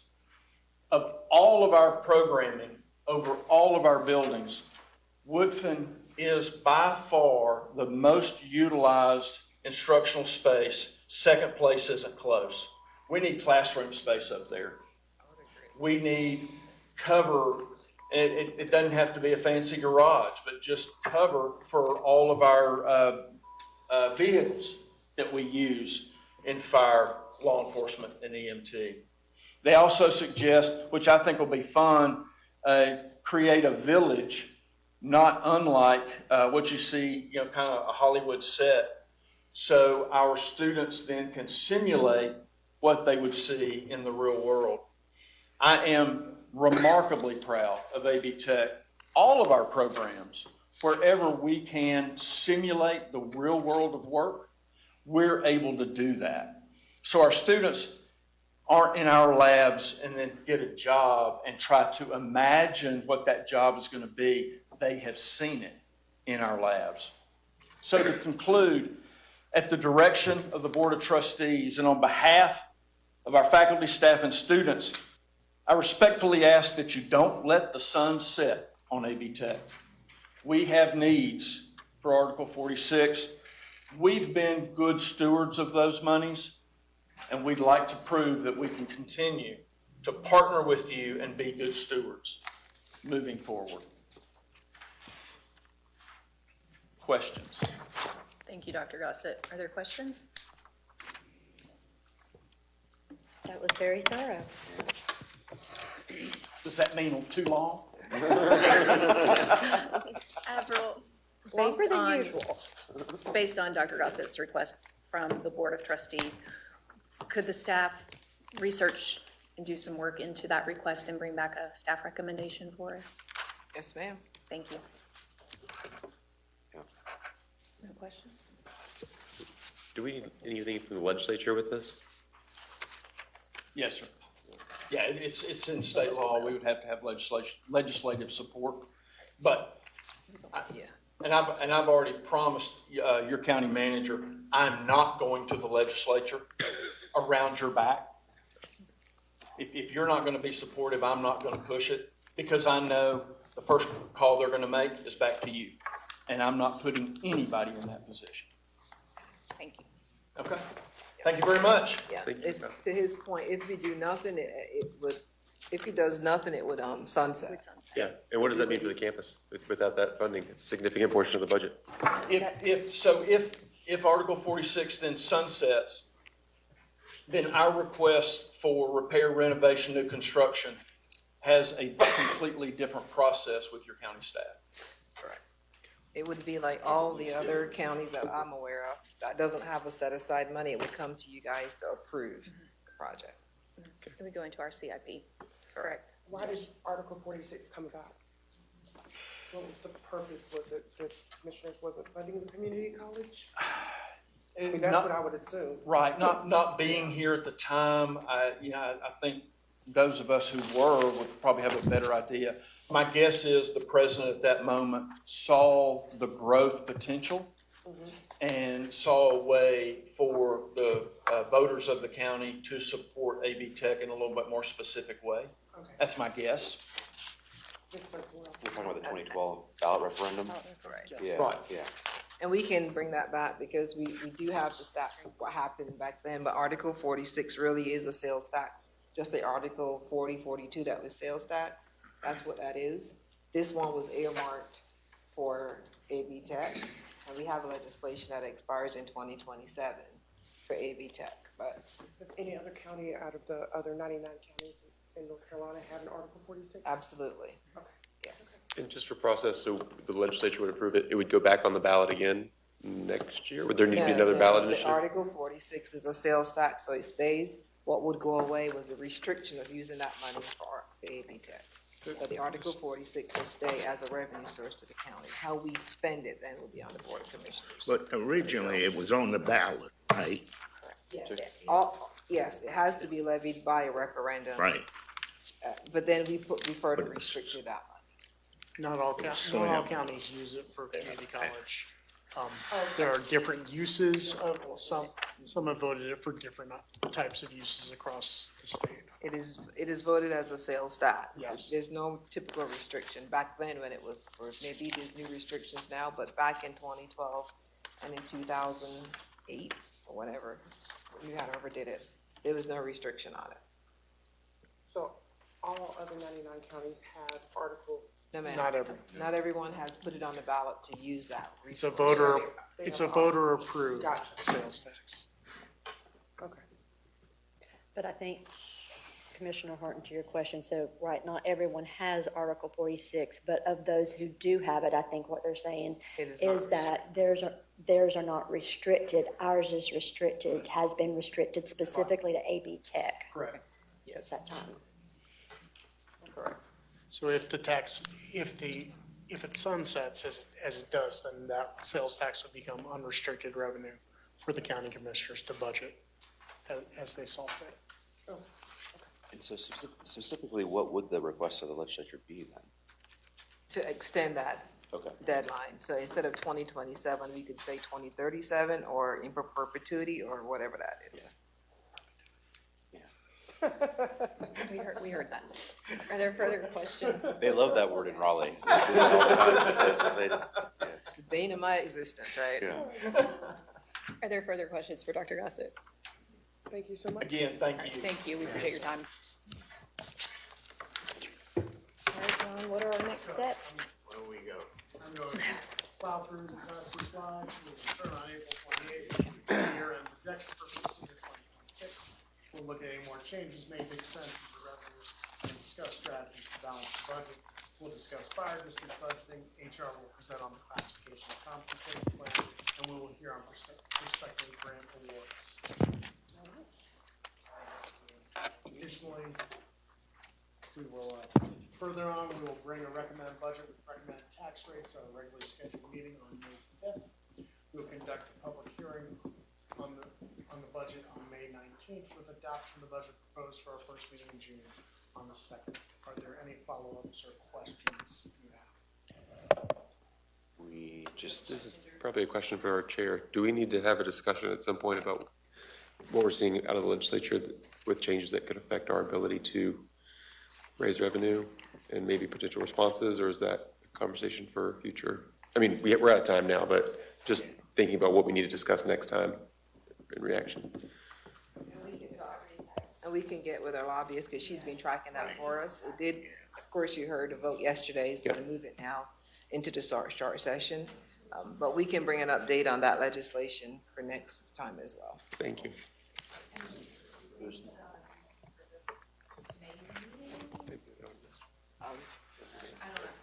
We can talk about it.